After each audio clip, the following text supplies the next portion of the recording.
But yeah, so Orozco is one of the three who didn't really go to Europe, and I think that really benefits his style because there's something really wonderful and sort of very like American, as in the New World, Greater Americas, about his style. That seems kind of free from the European influence, and you might decide that's good or bad, but I think it's a really interesting question.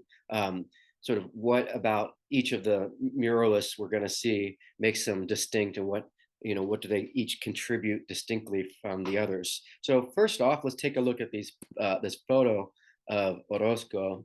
When I see this picture of him, you think about the art world today or artists. I think more of like Andy Warhol and the blend of glamour and fashion into the art world. And I think before Andy Warhol, a lot of artists would dress in a suit and tie. I'm talking about the early 20th century. So you'll see people in the United States, even the abstract expressionists. I think you often see them dressed very similar to this coat and tie, and it's very much stating you're a professional, and that's a little different than I think how the art world kind of appears today. And you notice he's kind of looking out past the camera, not directly into the camera. He's not smiling, and he's got a few sort of parts of his outfit that feel a little kind of like maybe there's an artist here. And I think you notice his lapel right here also looks like it's kind of poking out of his coat. But here he's looking right at you. So it's just an interesting thing to think about. How these artists sort of self broadcast for the audience in terms of portraits, because I think we'll see with the book that Alma Reed publishes about his artwork to attract interest in him in New York. She actually got him to crack a smile for the photograph. So he strikes me as a very serious man and a very serious intellectual. And I think that's definitely true when you see his work. So he's the oldest of the three muralists we'll see. And I think he's probably not the one that people think of when they think of the Mexican muralist. Most people probably think of Diego Rivera, maybe to a degree Siqueiros, because he's very political and very much kind of a radically involved in politics. Whereas I think Jose Orozco takes a kind of a different approach. He's not as political, although he definitely has a lot of communist sympathies. He seems to have more of a fatalistic or even sort of cynical approach to history, and we'll see that especially in his Dartmouth murals. So I think this is a really important quote that applies to all the muralists who we'll be looking at, and it really goes back to the important question of what is the sort of value of a mural and what makes it different from, say, a painting on an easel or a political poster.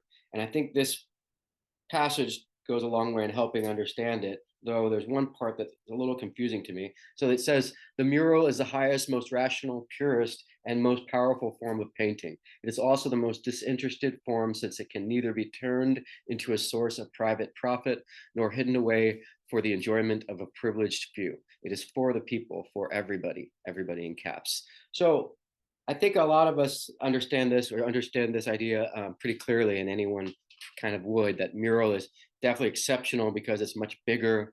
And I think that's really what he means by this last part about it can't be turned into private profit, because it's really something that's part of the architecture. So you can't kind of sell it without selling the building or commercialize it. And it's also not for a privileged few, because it's a mural so big that it goes beyond the one-on-one experience of maybe the owner and the sort of and that which is owned, the mural being that which is owned by one person. So it's too big for one person. The one part that's a little unclear or that puzzles me is the disinterested part, and that could be a bad translation from the Spanish, or maybe it's just sort of just puzzles me because I just don't quite understand. I wonder if he means kind of what I was just sort of saying, that there's something about the scale of a mural that makes it just sort of transcend commercializing interests, or maybe the sort of invested interests of being like someone who owns it. So it's like a fetish, something that's property. So that's something that is sort of something for you to consider, like what he might mean by the mural being so disinterested, because I don't think he necessarily means it's sort of emotionless or it doesn't have the investment of the artist in it. But I think perhaps it's free from the commercial limits, or maybe even the pandering involved in commercial art. So that's something maybe consider. If you have any ideas, you're welcome to chat your thoughts. But so the mural is definitely a key part. Yes, Almendra, what do you think is meant by that? It's funny because I do think it's probably a mistranslation from Right, Spanish because for me that I speak Spanish and English, that sentence makes complete sense. all Like right, I don't see anything wrong with it. In my mind, it's right. like saying, yeah, like they don't have any interest, like economic interest making it. Right. So you agree. So yeah, it's the economic interest. That's really what I think he means. Yeah. Yeah. In Spanish, it That's would make something a you will lot. see. Yeah, I think in Spanish it could be a lot of different words that could be translated into disinterested, but it would lose what the original intention is, which I think is that economic investment. That's what I think he means, like interest in more in the economic sense, right? Yeah. All right, good. Yeah, so very good. I'm glad you said that. So I think he's really sort of talking about the mural so big it can't be commercialized and it can't be owned by one person. So that begs the question, though, of course, so does that mean you can do whatever you want?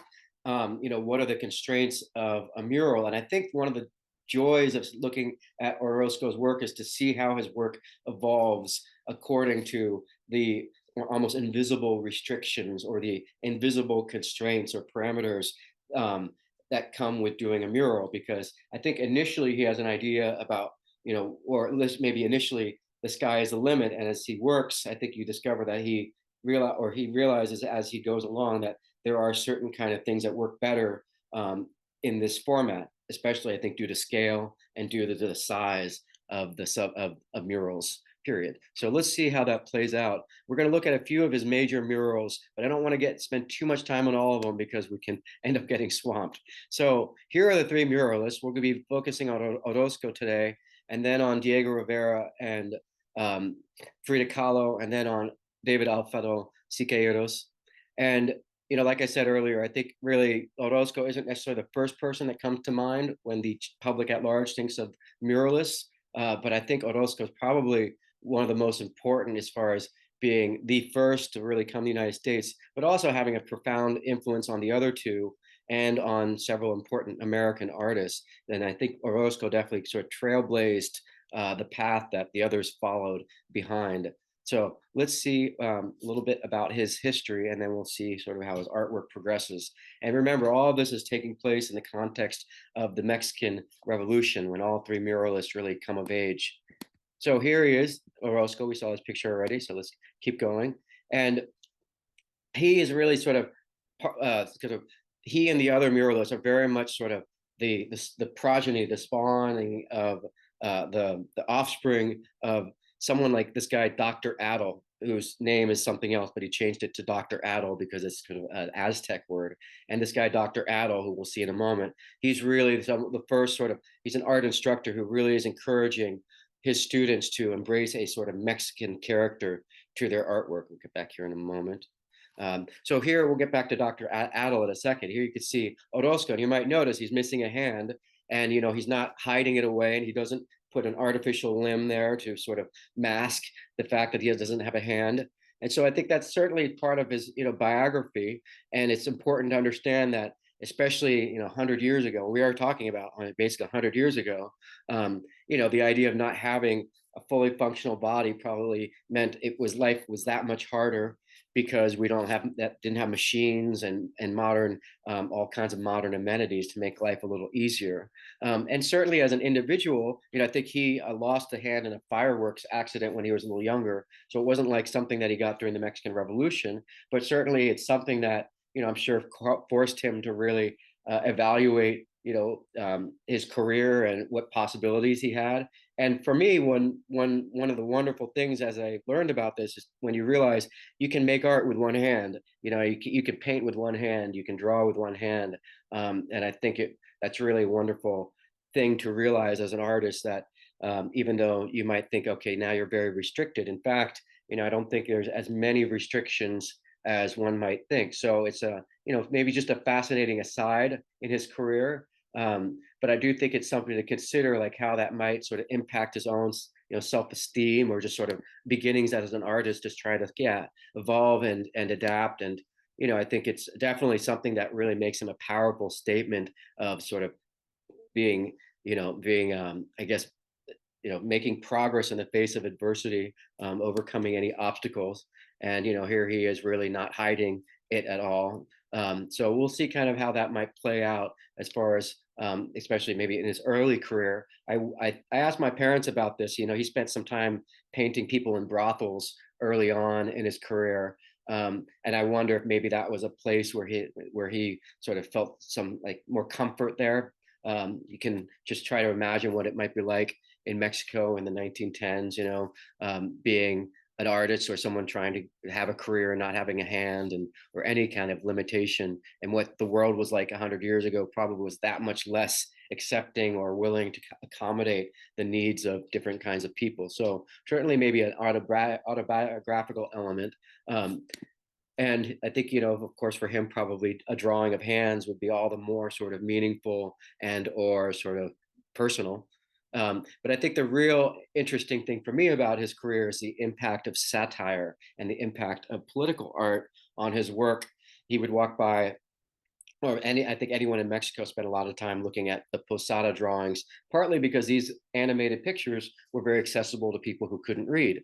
And so we're really talking about art as a very valuable tool for the illiterate, as far as lampooning the aristocracy, or just making you feel like you're part of a Mexican society, being able to look at pictures that tell the story of maybe the kind of scandals unfolding leading up to the Mexican Revolution. So here's Dr. Adel, and what a character. I mean, I really wish I could have met this guy.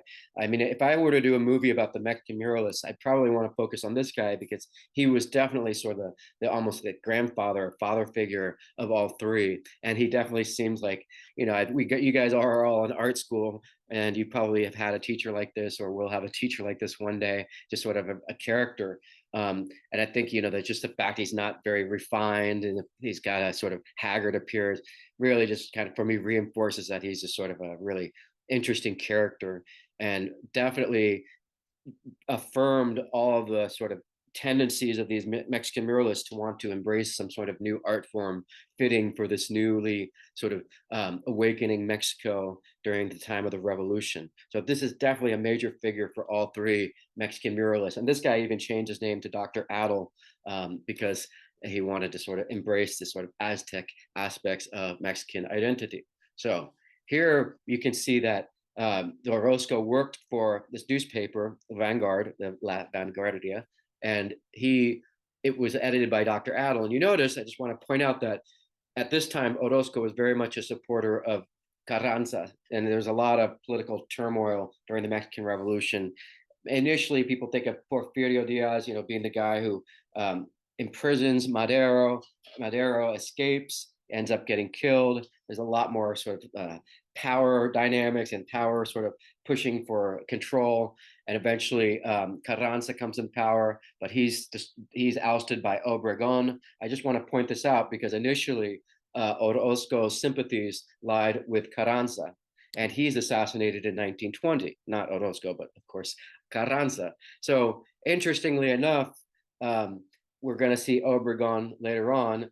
He's the one who hires Orozco and the other muralists in the early 20s to start painting these very important Mexican murals that will go on to launch the careers of all three. So early on, Orozco was very much a supporter of Carranza, who's toppled by Obregón, which eventually leads to the death of Carranza. But obviously, Orozco is willing to forgive Obregón, because when Orozco returns to Mexico, he's hired by Obregón to make murals. So I think I'm showing you this just to keep in mind. There's sort of there's politics, and then there's political opportunism. There's a time for being rising up against someone, and maybe when the war is over, you can make peace. And I think that's a little bit of what we see. And that article you read about Orozco, I think, relates to that same theme that repeats throughout his career, which is sort of, there's a time for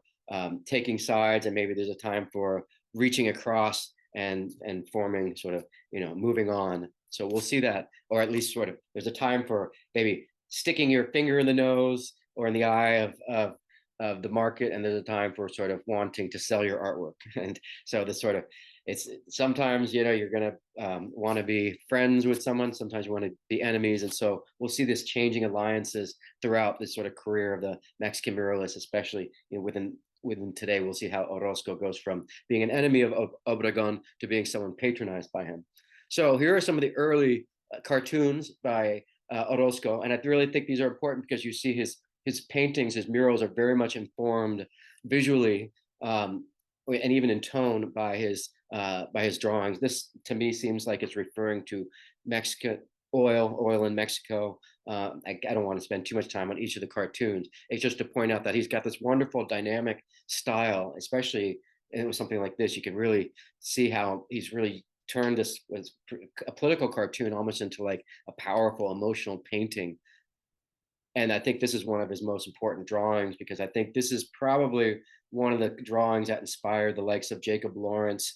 And you could maybe even trace a lot of the contemporary interest in visual arts in migration and diaspora, exodus, probably back to Orozco. I get my instinct tells me it might go back to this specific drawing where he kind of tackles this very modern subject, which is migration.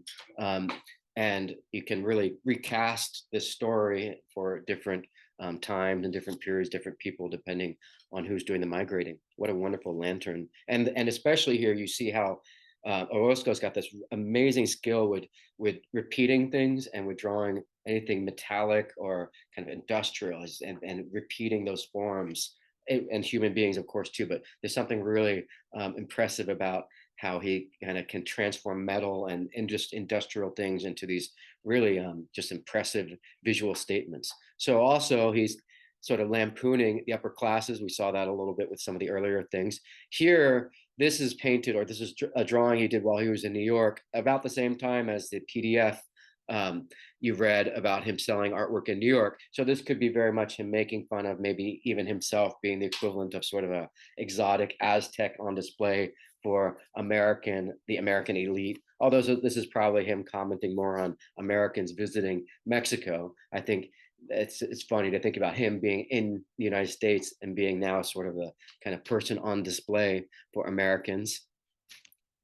But I think the binoculars or the binoculars probably imply that those are Americans in Mexico. It's funny to have binoculars now that I think about it.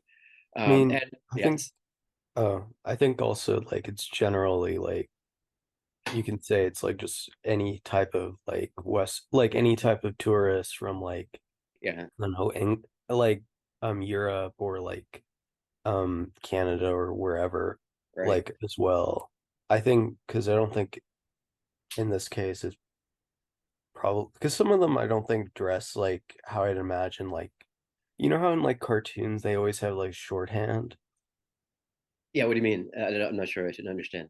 Shorthand like they want to say like oh this is this person so they'll like try making it clear by like going with recognizable society shorthands Yeah, for yeah, whatever like group they're talking about. Like if they're talking about the GOP, they're gonna make it like an elephant. right. Like a metonymy. Yeah, yeah, Yeah. If like and so usually like you'll resort to some sort of visual thing that like people understand like oh that's like this type of person when you're doing political cartoons because you're right, trying to get a message across. And like here I think that it's specifically they're trying to like he's trying to show like it's it's any type of tourist that comes to like Mexico and in a way like patronizes like Mexicans themselves as like oh you know they're so like exotic and like oh like what a funny little man you know kind of like how this feels where like you were saying like he's on display for these tourists he's not really a person he's more like an attraction. right. And I think New York is very much a place where the attractions of the world come to New York in a lot of ways, and it's very much a place where people are on display for New York consumption in a lot of ways. The binoculars I think are the key element there that really kind of indicate tourist without, of course, reading the caption. It's so funny that he's that close to the people. The binoculars almost imply that he needs to be able to bring things closer, but here they are that close, and it's this awkward kind of moment. But yeah, I think he's got this great sense of humor. Yeah, I mean it's also like you notice like how he draws like the Mexicans. Oh yeah, Like yeah, where like he's doing that like thing with like their lip and nose where it kind of looks like some of the art you've shown us, where like how I forget like which I they say as he says Aztec, but like yeah, like we haven't seen a lot of Aztec art, but I've seen that like sort of way that profile drawing look in a bunch of like Mexican indigenous art you've shown us, where like the nose and like the lips are very pronounced. Yeah.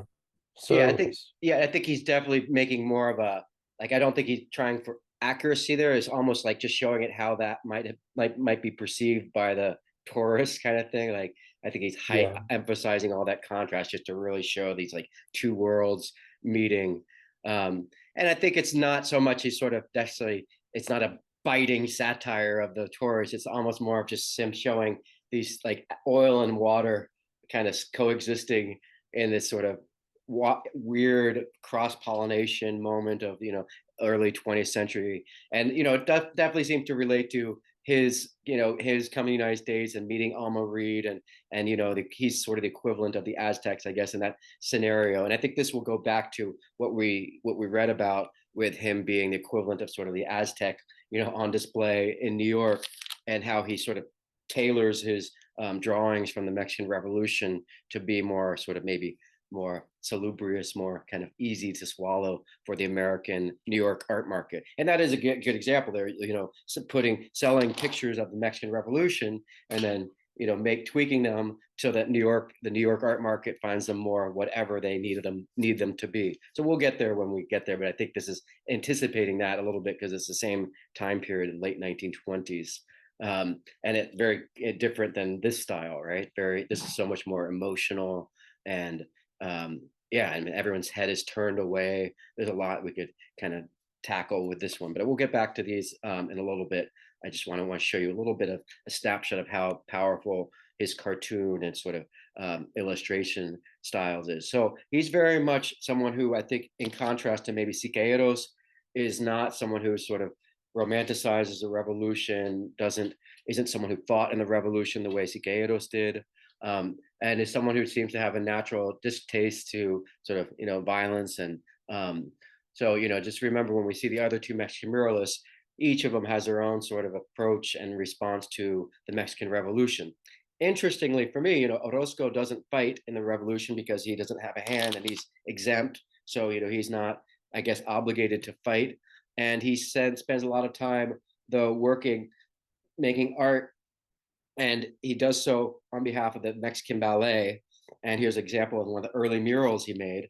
And I think what you see in his paintings is definitely I think there's a lot of dance and movement of the physical body that you see in his artwork. And I haven't read many art historians who've sort of noted that, but I definitely, as I've looked at his work, I think you could ask, does ballet and him watching, spending a lot of time with dancers, does that inform some of his the physicality of his human subjects? Because you notice in a lot of his work, it's not about necessarily one individual so much as figures standing in for maybe historical figures or represented groups. And so he doesn't necessarily make that sort of individual a hero like you will see in maybe other works like maybe Diego Rivera or just other non-muralists. But he does use the physical body to show a lot of emotion. And I wonder if that's because he spent a lot of time around dancers, which for me is really neat. Just the idea of an artist channeling dance as a sort of a form of emotional expression. So he's, like I said, one of the earlier muralists trailblazing this sort of path.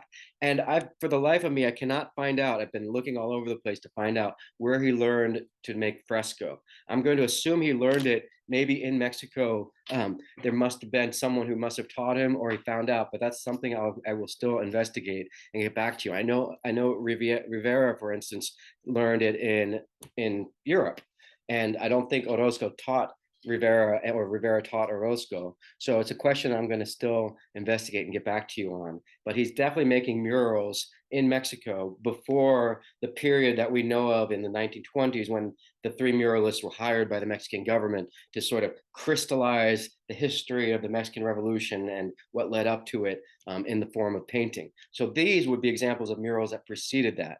And these were painted really showing kind of a brothel and showing scenes from the sort of seedy kind of marginal part of Mexico that I think most people would probably at the time not consider worthy subject matter for painting, and much less so for a mural. So I think, and I think all of us would disagree, and I think it's kind of wonderful that he's painting, this sort of subject matter in a mural. But I think it goes back to the original, one of the original questions I want you to think about throughout the class, which is sort of what are the parameters or limits of a mural?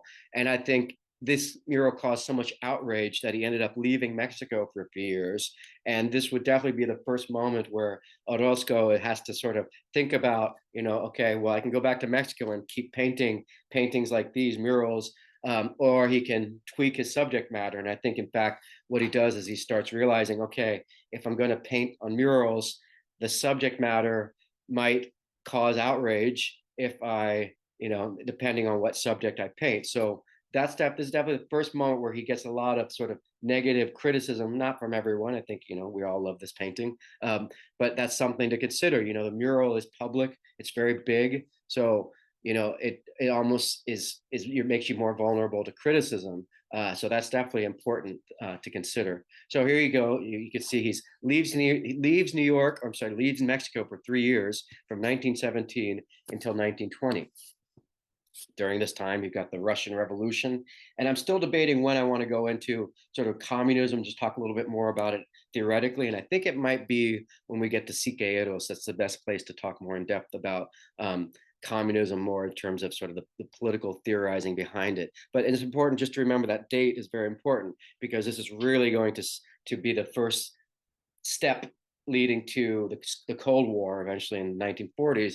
But between this date and the 1940s, we have the United States and World War I and efforts to sort of keep communism out of the New World, out of Mexico. So there'll definitely be this game of cat and mouse that sort of begins with the likes of Orozco as he goes to New York and the United States, and America sort of tries to steer Mexico away from communism.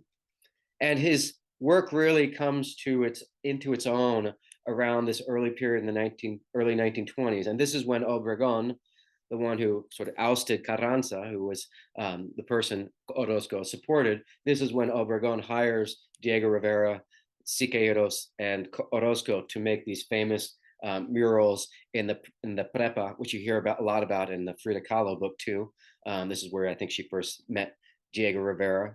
So this is a major place with all three Mexican muralists having paintings side by side. Definitely the place to go if you go to Mexico City. And this is where Orozco's style really comes into its own. So you can see here, this really, we looked at this painting. I think this is certainly one of his masterpieces, and we'll revisit this soon. His early style, though, doesn't quite yet reach there. I think this kind of is reminiscent of what we see here in 1926. It's definitely, he's shifting to more of like these huge, kind of more voluminous figures, kind of almost Botero-like figures. This is the Virgin Mary. I think this caused some outrage too, probably by Catholics. Any guess why this might upset some Catholics? And remember, Mexico is a Catholic country. The United States is not a Catholic country. John F. Kennedy was the first Catholic Kennedy. I'm a Catholic president, and people were very upset about that at the time. I don't think that's necessarily why he got assassinated, but certainly, in the United States, it's more Protestant, and I don't mean that officially so much as just sort of one contrast between the two cultures. So what might upset Catholics about this painting? Yes, Maggie? The naked Madonna. Yeah, nude Madonna is probably it. I can't remember exactly, but I'm guessing that's probably it. Is that what you're going to say too, Milton? Yeah, I was gonna say that. Yeah, and it's interesting, how you portray the Madonna. For I think any of us, it looks totally flattering, and we live in a world where maybe nudity isn't such a shocking thing. But I think it's not so much even the nudity as it is nudity on a public wall, right? That's probably what really pushed the people who were upset into a new level of outrage, because it's, again, goes back to the sort of double-edged sword quality of muralism. Yes, it's free from those commercial interests but it's also sort of exposing you to the public at large. And I think that's still, again, a fascinating sort of question, like what subject matter is fitting for a mural. And I think that's sort of a two-part question. One, this sort of visual execution, right? And then there's content, like what's the content? There's something almost by definition historical about a mural, or something public about a mural. It's not a one-on-one emotional experience necessarily. Maybe it is, but these are things to consider and it's something he's definitely considering as he sort of navigates his way forward. So we'll see this painting again in a moment. So this, I think, is a more interesting example of his early style, where I think he's really trying to almost transfer his political drawings, his satire, onto the wall. And I don't think it succeeds very well for me. And I'm not really sure. I don't mean that in any absolute sense. I'm not saying you can't do this, or that it's wrong, or that is bad. I just think it's interesting that he shifts away from this style to something else. And it might be because there's something about, comic strip or cartoons, or this format, the size of print media versus a mural, that maybe it just doesn't quite translate so well when you take satirical drawings and you make them monumental. I mean, there's something funny about that. Like I could see an artist like Jeff Koons making, a cartoon really big, and it's funny because you've sort of done something unexpected with it. But I don't think that's the idea with a mural. It's not postmodern art, right? It's still narrative art, and you're sort of telling a story. So I wonder if he leaves behind this satirical style in favor of what we see with like Cortez and Malinche, because maybe he realizes, okay, hold on, if I want to be quote unquote successful with this mural making, maybe he has to sort of figure out a style that's more suited to mural making. And I hate to say that there's like a style that's suited to mural making, but I think it's definitely something to consider as far as like, can you just take a small drawing and make it bigger? Does it have the same value, or does the value change? And I do see that in his work. I think he leaves behind some of the style because I think he just evolves to sort of adapt to the needs of mural making. So let's see whether or not that's true or false, and you can decide in the end if that's so. For something like this, like, it's hard to appreciate the scale, right? This is huge. This is on the wall. This is in public, and it's really quirky and wonderful in a way, because it's quirky and sort of almost like, can imagine being in this room surrounded by all these things. It's almost like being in a funhouse for me. That's how it feels with this sort of satirical language, more sort of stylized, like a cartoon or like a satire. Yeah, so in a way, I think maybe one of the reasons why he leaves behind this style is because maybe it just doesn't quite work with muralism, and it's kind of up to you to decide if that's why that might be, or if that is the case. But for me, I definitely feel like I see him kind of, or when I look at this and I imagine experiencing this, it feels a little almost terrifying or overwhelming. There's so much kind of cartoon stuff going around that I wonder if that's sort of part of the sort of reason why it doesn't quite work with a mural, because maybe it's this, if you think about the idea of humor in art, period, often art is like by definition elevated to the sacred world of the sacred and not the profane. So you don't see a lot of humor necessarily in art. And I think there's a wonderful exception to that, and there should be more. Like Philip Guston comes to mind. Compare that to like someone like Frida Kahlo. Her work isn't very funny, so very serious and emotional, and that's totally legit given her life and her sort of what's happened to her. But I think there's something interesting about maybe murals by definition don't want to be sort of profane or have any humor, because it's, again, goes back to this idea of architecture and it's permanent. But I definitely think that's a good question to consider, like what is it about murals that almost resist this style, and is this why he shifts in style away from this to something a little more, I don't want to say serious, but certainly less cartoon-like, less stylized, less satirical, less like he's transferring his political cartoons onto the wall. So that's up for you to sort of decide.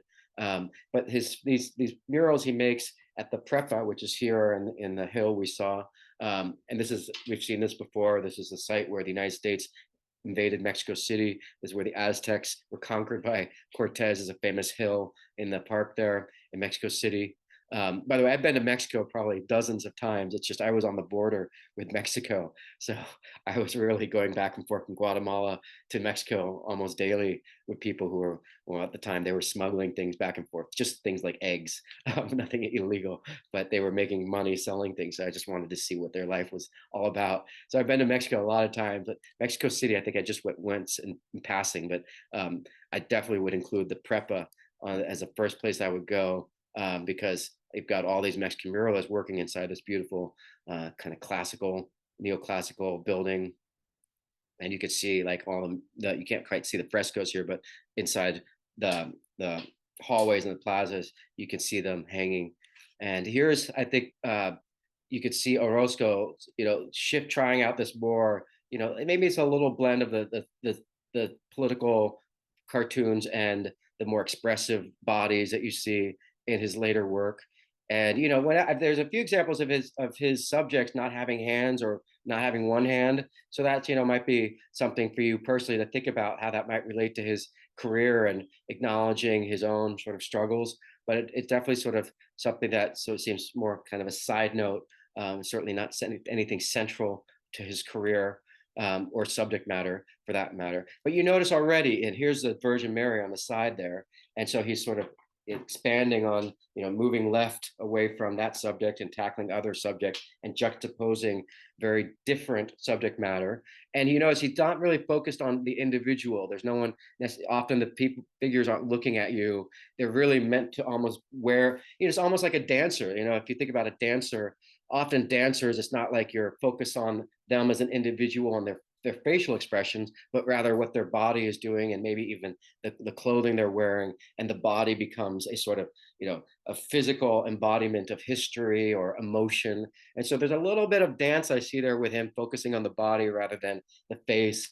And I think he's also treating the human body as kind of like historical stand-ins. And we'll see more examples. I don't want to get too focused on one mural, because like for something like this, there's really where I start seeing him embrace the body as a source of, emotional power. What do you think? Do you see any dance? Am I totally barking up the wrong tree when I think about the influence, the impact of dance and hanging out with dancers and making murals for the ballet, and how that might possibly inform some of his figures in a mural like this? Do you think?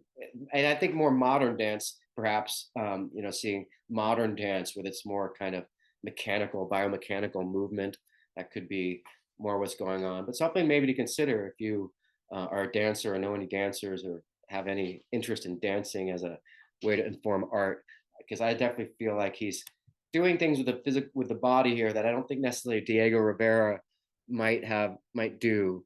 And I wonder if that might be just me not appreciating Diego Rivera well enough, or if maybe it's Orozco channeling some of his observations about the emotional body and dance. But definitely this is very powerful. What do you think's going on here? I think that being around dancers, it could be that he took more note of gestural drawings, capturing a moment with, leading lines and whatnot. So I think if you know something well enough, you won't need to look at it as much. So it could be that he captures it pretty well with. Yeah, that's a good point. He probably spent a lot of time drawing dancers. And then it sort of turns that those moments go from being like a sequence of movements to him isolating this one powerful body language, right? One moment, the body. And that could be, I agree, that could be sort of him seeing so many bodies kind of doing things. He's sort of kind of internalized all that. But like that figure crouching down, it feels very much, I could see that being on stage, a dancer doing that, and more modern dance, maybe perhaps in ballet. But definitely something to consider, sort of the Mexican Revolution as a sort of political dance. So moving along, you could see how he's definitely got some of this sort of, he's definitely showing sympathies for workers. Again, we don't see their faces, but we're sort of seeing his sympathies, the artist's sympathies of sort of, these are all paintings. Again, these murals were all commissioned to sort of by the Mexican government to celebrate and sort of enshrine the Mexican Revolution. So, each of these muralists, as we'll see, will have a different sort of approach to that recent Mexican history. And again, going back to what Milton said that Porfiriato, this is sort of a big exhale after that long period of sort of dictatorship, and also a time of rediscovery and reforging society from scratch almost, or at least sort of rearranging all these variables, hopefully to a more promising goal, toward a more promising destiny. So this is definitely, I think, one of Orozco's masterpieces. It just sort of, there's some paintings that just sort of are almost like just rock stars, or just Hollywood stars, and this painting definitely achieves so much more than sort of just what meets the eyes, or just so much more than sort of what you see here. I think both historically but just visually, there's something really powerful about this painting. And we've looked enough at this one, and we'll get back to this again shortly, in context of one of his other murals. But I think this is really when his style starts really coming into its own, and really you kind of see him tackling the bigger picture of Mexican history and not just sort of the Mexican Revolution. And so you could see here, 1927 is when Orozco goes to the United States first. Well, why does he go to the United States, Professor Nixon? Well, if you remember reading from your book, all the money dries up for the muralists. And I think that's the reason for that is, in part, the Mexican government outlaws the Communist Party in 1925. And they did that obviously because they felt some kind of threat from communism. You can imagine, in the wake of the Mexican Revolution, all that turmoil and blood for 10 years, now communism possibly might throw Mexico back into turmoil. So that's probably either Mexico trying to just control the internal sort of conflicts in Mexico after the revolution, or even the United States, probably more likely compelling Mexico to outlaw the Communist Party. But either way, that's probably why the funding starts drying up, because he's painting murals that are more sympathetic towards communism and the other muralists, and maybe the Mexican government doesn't want to sort of sow the seeds that will lead to the government being toppled again. So the Mexican Communist Party was outlawed until 1935. That's Cardenas. So very importantly, now we sort of have the sort of the boogeyman. The communism is the boogeyman that we'll have to contend with throughout the rest of class as we talk about the history of Orozco, because certainly he's going to sort of play this game of cat and mouse with the New York art market and the American art market, and the powers that are inviting him to the MoMA and other places. We'll see as part of a kind of US foreign policy with Mexico to keep good relations, especially during World War II, with Hitler rising to power, and of course also to keep communism out of the New World. So very much you should start thinking, okay, here we shift away from sort of using art to capture the story of Mexico, to the United States suddenly being a very important part of this story, especially as far as Americans wanting to kind of learn more about Mexico, and Americans wanting to kind of bring that Mexicanidad to the United States. And really the sort of part of the class is this cross-pollination that we're going to see taking place during this period from roughly 1925 to 1945. So this is the kind of stuff that probably made the Mexican government not want to keep employing someone like Orozco. These paintings definitely have a kind of communist undertone, perhaps. Maybe it's the red, maybe it's just the idea of treating this group as workers. You could call that the proletariat eventually, if you really want to get into the communist nomenclature. But just the idea of trying to treating a group as workers might be a little more potentially threatening to the Mexican status quo than if you call them, and if you focus on, say, the indigenous, right? So that's something to consider, that Orozco definitely isn't sort of elevating the indigenous as sort of a romantic ideal the way I think Diego Rivera to a degree does.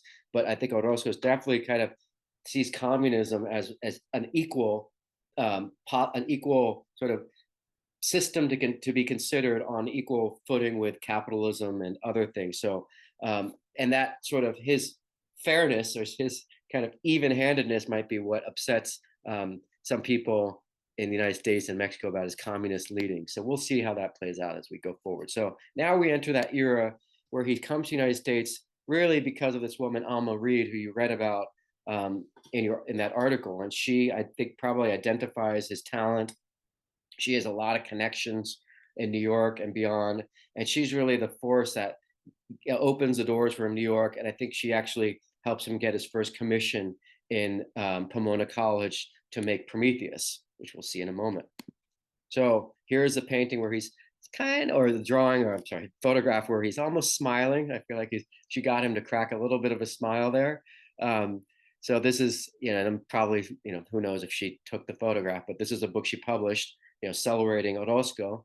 And, that's it's amazing. She's really, you got to give her a lot of credit for, if you remove her, you probably remove all three Mexican muralists from the United States, as far as she's a catalyst that opened up this whole new era. So, cross-pollination definitely begins with the likes of Alma Reed, who probably was, traveling to Mexico, met Orozco. And, she had this thing called the Delphic Circle in New York, which is like a revival of ancient Greek kind of mythological rites, religious rites. And so, quirky, there's a lot of stuff like that in New York City. I'll just say that. And so, joining the intellectual circles, hanging out with New Yorkers, other artists, here he is. And there's Alma Reed, I think, in the very back in the middle.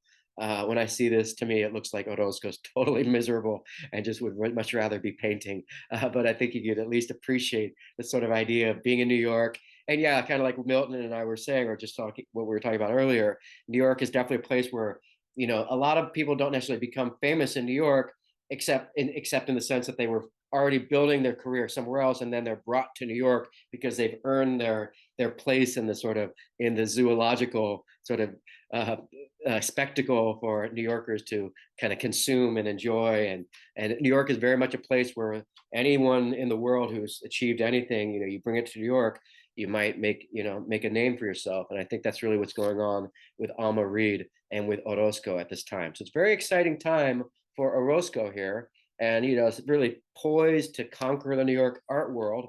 And I think Alma Reed realizes he's got this sort of quality, his authenticity and talent that really will might mean he achieves just that. So, this is the time when he does his drawings of New York. And this is the time when you read that takes place in the PDF you talked about. So any comments from that reading? Did anything stand out for you guys? I don't want to necessarily go back over the PDF, but maybe just any comments that you guys from that reading about this time period, or anything you notice about it. I think that one of the big standouts is that he sort of kind of tweaks his work, his subject matter, so it's a little less maybe political, a little less kind of controversial. And it seems like and that's what allowed him to kind of sell more work. And then that led to more notoriety. And we'll see how he sort of parlays that notoriety into more controversial work again.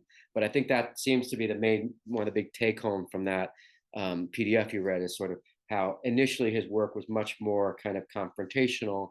And it looks like he might have gone back to the drawing board, literally, and reworked some of his drawings so that the Mexican Revolution was maybe more visually digestible to the New York art scene. And whether or not that has anything to do with the Rockefellers or others, I think is not as important as just the idea that Orozco is torn between the sort of desire to be successful and sell enough artwork so he doesn't starve, and being true to his experience of the Mexican Revolution.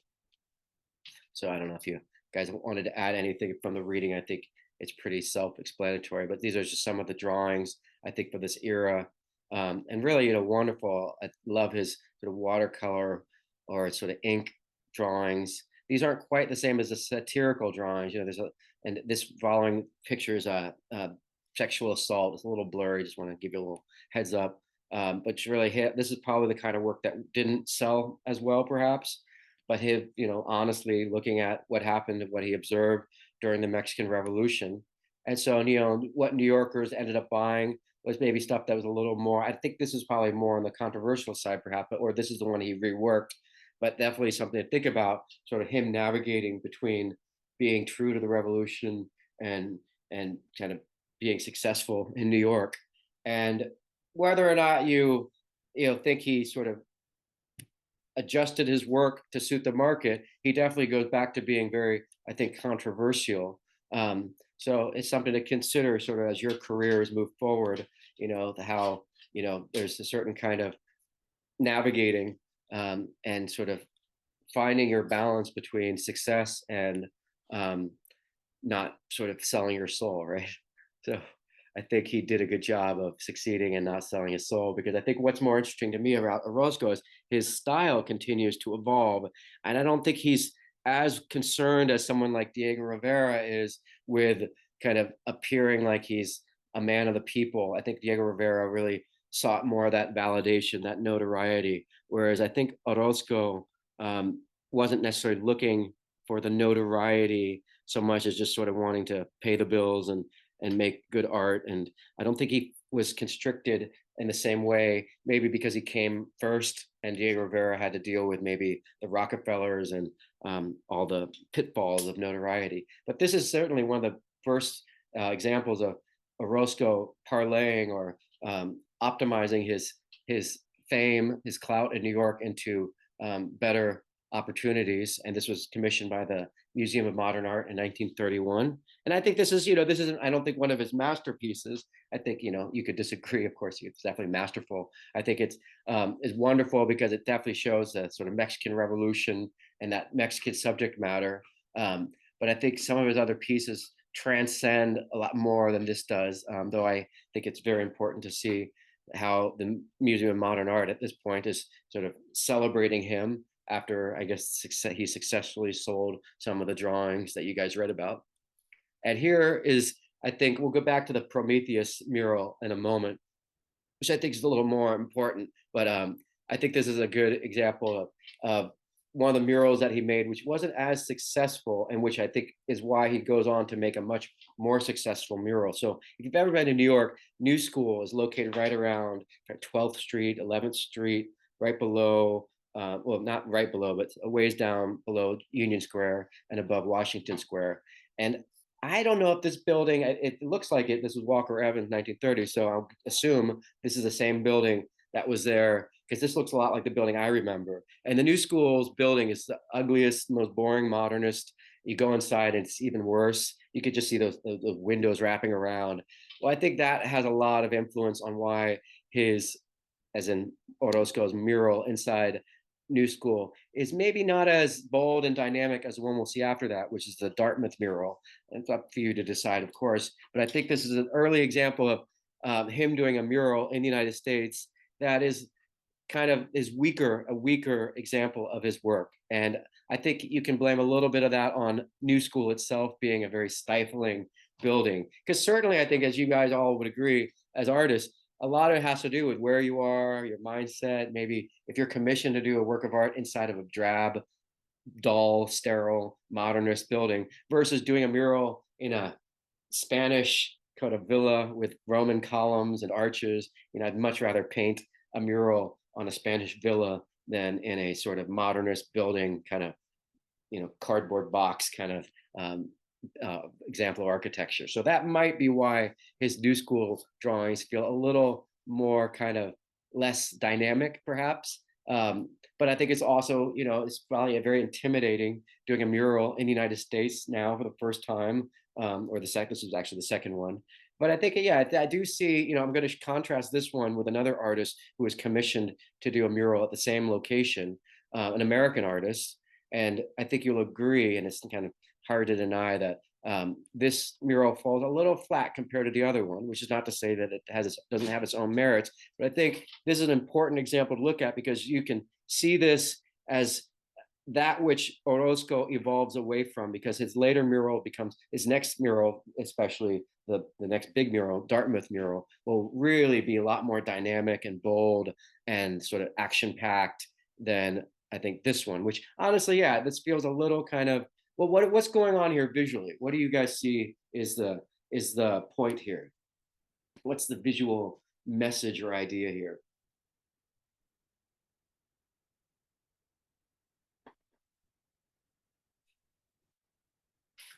I think it's a group of people, especially I'm assuming that they might be some form of leaders. I don't directly recognize them, but it seems to be like a group of very important political people. Yeah, it feels almost like maybe the United Nations here, like anticipated, like a vision of the world in peace, sitting around a table, as a sort of symbol of unity and being together. So it almost feels like a way of anticipating the United Nations that would eventually come, like 1940. So yeah, it seems like a statement about international brotherhood or solidarity. I guess the people around the table representing the nations of the world. Of course, this is still a time when colonization is still very much alive in Africa. So, this could just be a progressive way of looking to the future of peace. And here you can contrast this with the mural by Thomas Hart Benton. And I haven't, I know Thomas Hart Benton's work pretty well from studying Jackson Pollock, but not necessarily directly. I haven't looked into his work in depth, but I will say it reminds me a lot of Norman Rockwell, almost, but maybe much bigger and more of a mural than sort of, smaller paintings, and definitely very dynamic. I remember seeing Thomas Benton's paintings in textbooks in high school, and I always remember thinking, like, why is that weird picture frame like cutting into the picture? And now I love it. I think it's so dynamic and wonderful, and just so like unexpected. But that was always something I wanted. It was like a mistake in the printing of the book, and of course now I realize I'm wrong. But comparing the two of them, I think you can really see how Thomas Hart Benton has this real kind of like almost like American dynamism that I think, even in your Vita Americana book, I don't think it goes into that so much. But I think I'm going to show you some quotes from one art historian who makes a pretty solid argument that Thomas Hart Benton's murals are a little more memorable, which again is not to say that Orozco isn't going to go on to make, I think, a lot more dynamic murals. But I think it's very possible that Thomas Hart Benton had a big influence on Orozco because they were both painting murals at the New School in 1930, and probably Orozco had a chance to compare. And I think as we move forward, you should consider the influence of Thomas Hart Benton on Orozco, specifically on his Dartmouth College mural.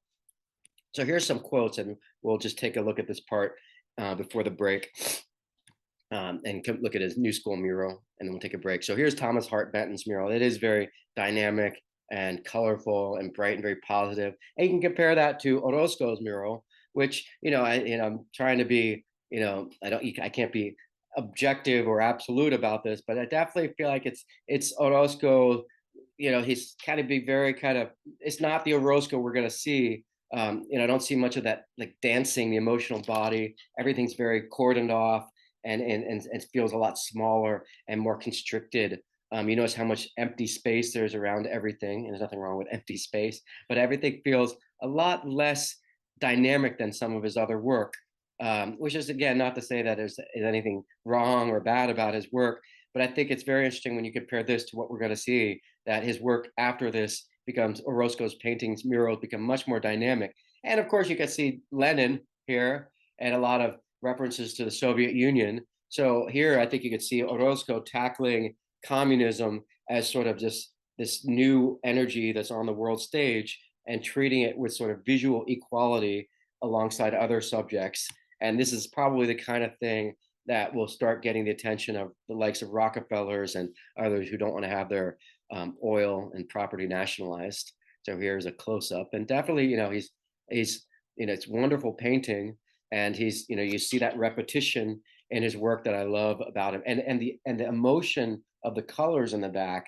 I think that's going to be one of the things that really changes. It's going to lose some of that geometry, and the brushstroke is just going to be kind of liberated from these kind of constraints. And I think he's adding these blocks. He's adding these blocks because I think he's trying to find that right muralistic language that sort of fits with architecture. So I think in a way he's sort of trying to make the mural sort of fit with the architecture to such a degree that it kind of takes away from that sort of big, bold dynamism that you're going to see in other work like Prometheus and in the Dartmouth College murals.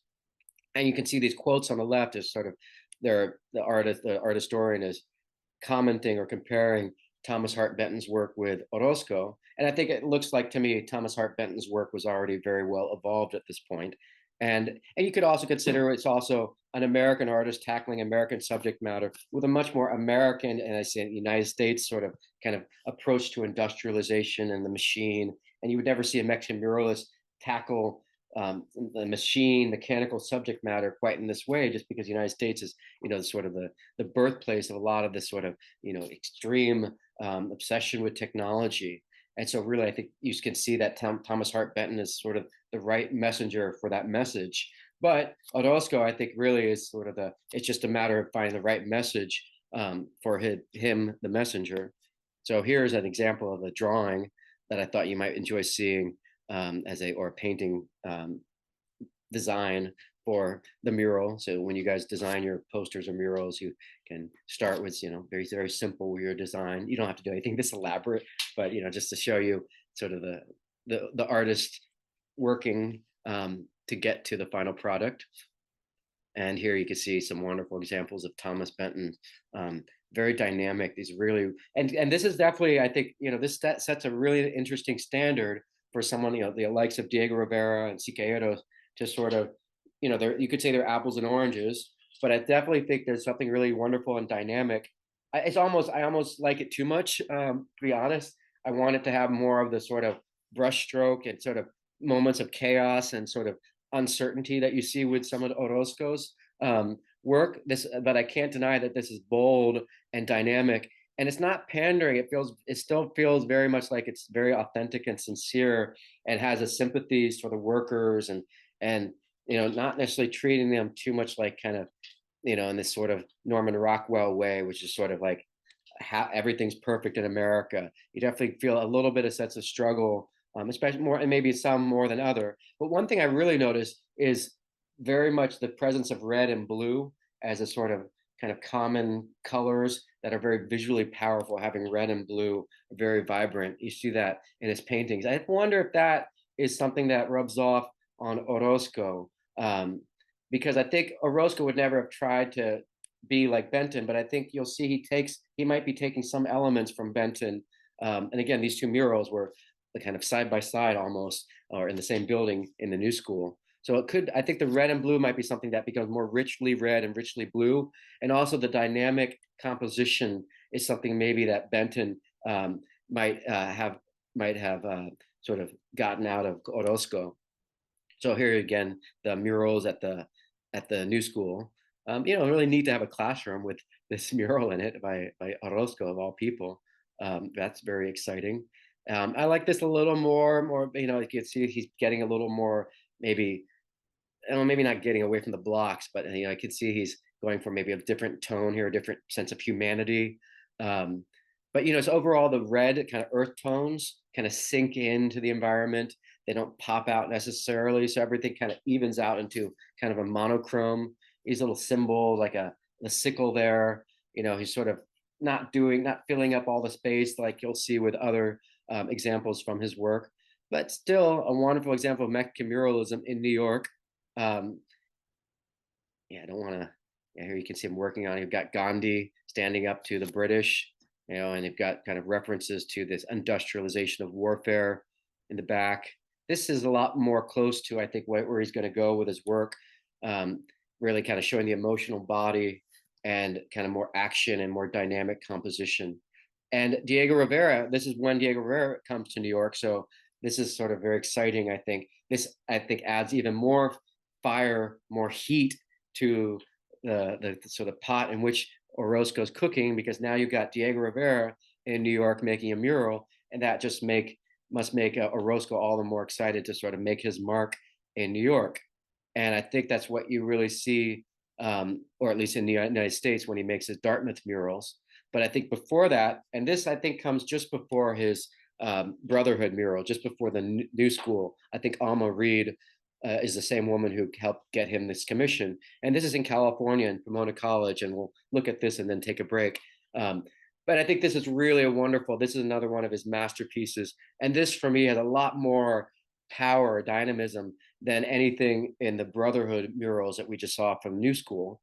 And here you can see there's that physical body, really emotional, and that red, and those reds and those blues for me feel all them like this for me feels like Orozco and really kind of we've reached kind of that place where he's happy, doing the mural at the scale. He's found the sort of style for his figures.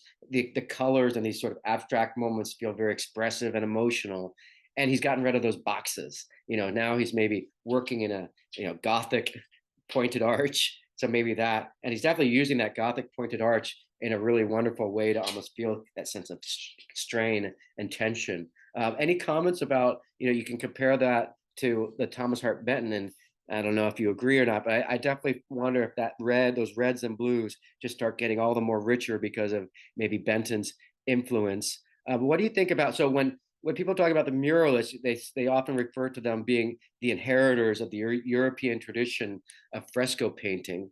And I definitely think that's true with especially someone like Diego Rivera, and also, of course, with Orozco. But one thing I think about Orozco is the reason why he's so appreciated by someone like Jackson Pollock, who's an American artist who goes to Pomona on a pilgrimage to see this painting, is because I think he sees that there's something distinctly New World or American, and I mean North, South America about it, which is to say he's leaving behind that some of the it's not so much the European tradition that Jackson Pollock sees as so much as this expression, this sort of sense of expressionism, neo-expressionism. And I think that might be what Jackson Pollock latches onto. What do you think? This is from, these, you'll find these in your Vida Americana book. What do you think it is about the painting on the left that Jackson Pollock really loved and probably inspired the painting on the right, which is by Pollock? Do you see any visual connections? They kind of have the same colors, and somehow I feel like they have the same flow to them. Yeah, that flow, the flow is real. That expression, like when I think of Orozco, this brushstroke, that very sort of red and blue and very brushy, that for me is really kind of what I think, that there's an expressive power. There's almost like a warmth. The colors, Orozco's colors, almost have a luminosity to them because he sort of varies the color from like lighter and brighter, kind of inner light. But I think he's definitely using colors very expressively, and it seems like, yeah, the flowing colors maybe that's kind of the red, and the expressiveness of the colors seem to be something inspiring Jackson Pollock. What else? Anything else there? So Jackson Pollock's very important American painter, and we'll actually revisit him at the end of all three muralists, because that's really when we get past the 1940s and into the Cold War era and the era of abstract expressionism. And this is some of Jackson Pollock's early work. And personally, I mean, you might not know, Jackson Pollock is the one who ends up making the drip paintings, the paintings done all very abstract fields of color, dripped onto painting. Some critics have called it apocalyptic wallpaper, but it's very much a sort of final style that he settles on, and that's very recognizably Jackson Pollock, big dripped paints. And what you see here is probably in a decade, or if not 2 decades earlier. I love this era of Pollock almost more than his final period. And there's a lot of other examples from this period you might see, like this one here. And it's sort of, because it's still figurative, it's still somewhat kind of in this weird mythological world. And even the titles for a lot of these paintings from this period by Pollock are very mythological. But I definitely feel like I could be looking at this could be an Orozco painting to me. I could easily, if you told me, before this class, okay, this is an Orozco, I might not, disagree. I could be confused. And even this, I could easily be tricked into believing this is an Orozco, at least, or if Orozco tried to do something more abstract, this I could almost see being something he would make. I love this painting. This for me is beautiful Jackson Pollock. Maybe this is just my own quirky, idiosyncratic taste, but I just love that it's sort of somewhat abstract, somewhat mythological, somewhat kind of figurative, but it's got this Orozcoian, Orozcan kind of expressive quality. And the colors, I feel like the color palette of Orozco and Jackson Pollock are very similar. And I wonder if that again goes back to maybe the influence of Thomas Benton, or all three of them on each other, or back and forth. But definitely, this is a wonderful example of how Jackson Pollock seems to really have been majorly influenced by Prometheus to the point where it really he just embraces this expressiveness. And Jackson Pollock, by the way, famously said here, you can read on the left, um, that he wanted to be able to paint work like Benton, but didn't really have the technical ability. And so I think Orozco is the artist then that sort of filled that vacuum and gave Pollock this sense that, oh yeah, I can make something new and original that's sort of almost mural-like in its scale and scope, but without having the abilities perhaps to do things as maybe realistically or as sort of crisply as Benton. And this would be the result. I love this painting. I love this period of Jackson Pollock, and I think, yeah, you could probably say there would be no Jackson Pollock in the way we know today without Orozco. And here's another painting by Benton, and this is probably the kind of thing Pollock would have liked to have done if he could paint better, as he put it, at least his skills. But because he found Orozco, he was able to still move forward and not feel this sort of, stupid pressure to be as good as someone else, which is the death of art. You never want to like, oh, I'm not good enough, because it's not about being as good as the next person so much as have something meaningful to say with your art. And I think he really starts visually saying some pretty interesting stuff here. Let's see. So I think this is a good place to take a break, but any comments about this Jackson Pollock? Do you agree that this could almost be, that there's something about Pollock that definitely absorbs the Orozco kind of colors or the expressive brushwork? And we're still going to see, I think, Orozco's greatest mural after the break, the Dartmouth mural. So we're still kind of evolving into the purest form of Orozco. But even here in his early work, he's having a major impact on a major American artist. And I say major, I mean, Jackson Pollock is up there with Andy Warhol, for different reasons, but definitely the most important, probably, American painter from the post-Cold War or the post-World War II period. And Orozco, pretty much sort of wound him up and put him in motion. So any comments so far, or anything, or anyone want to disagree that you see the Orozco qualities to some of Jackson Pollock here? That blue and red for me really is something we're going to see more of. Just as I think, going back to the idea of a murals, I think, need colors that pop. Michelangelo discovers that when he's painting the Sistine Chapel. You can see his paintings on the roof of the Sistine Chapel go from being somewhat smaller and harder to see to being very big and bold, and the colors pop.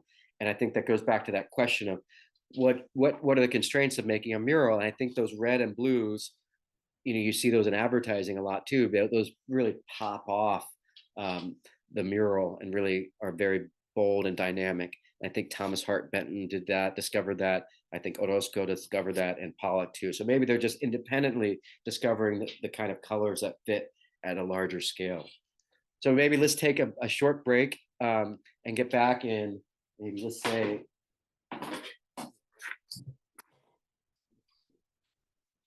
let's say 10 minutes at 10 o'clock. So I'll see you guys shortly. So this is inside of Dartmouth College, for those of you listening, or just my own enjoyment before we start. We're inside of Dartmouth College in the library. This is the next mural we're going to see. This is a wonderful 3D interface, so we can navigate around it. Definitely the best way to appreciate murals or any paintings that are probably bigger than a window, just because it's hard to translate a mural or a big painting into a photograph. Remember, photographs are all from one point perspective, one hole, the lens of our eyeballs see through 2 points, and so we make it like a stereoscopic image, 3 dimensions out of those 2 different cameras. So that's why I think photographs don't do justice to anything exceeding our sort of visual periphery, because they just flatten it out and you don't appreciate the sort of what it looks like in reality. So those just joining, or those anyone listening, or I'm just kind of taking a little tour inside of the Dartmouth College Library, where you can see what I think is Orozco's maybe best mural or most interesting mural for me in the United States, at least.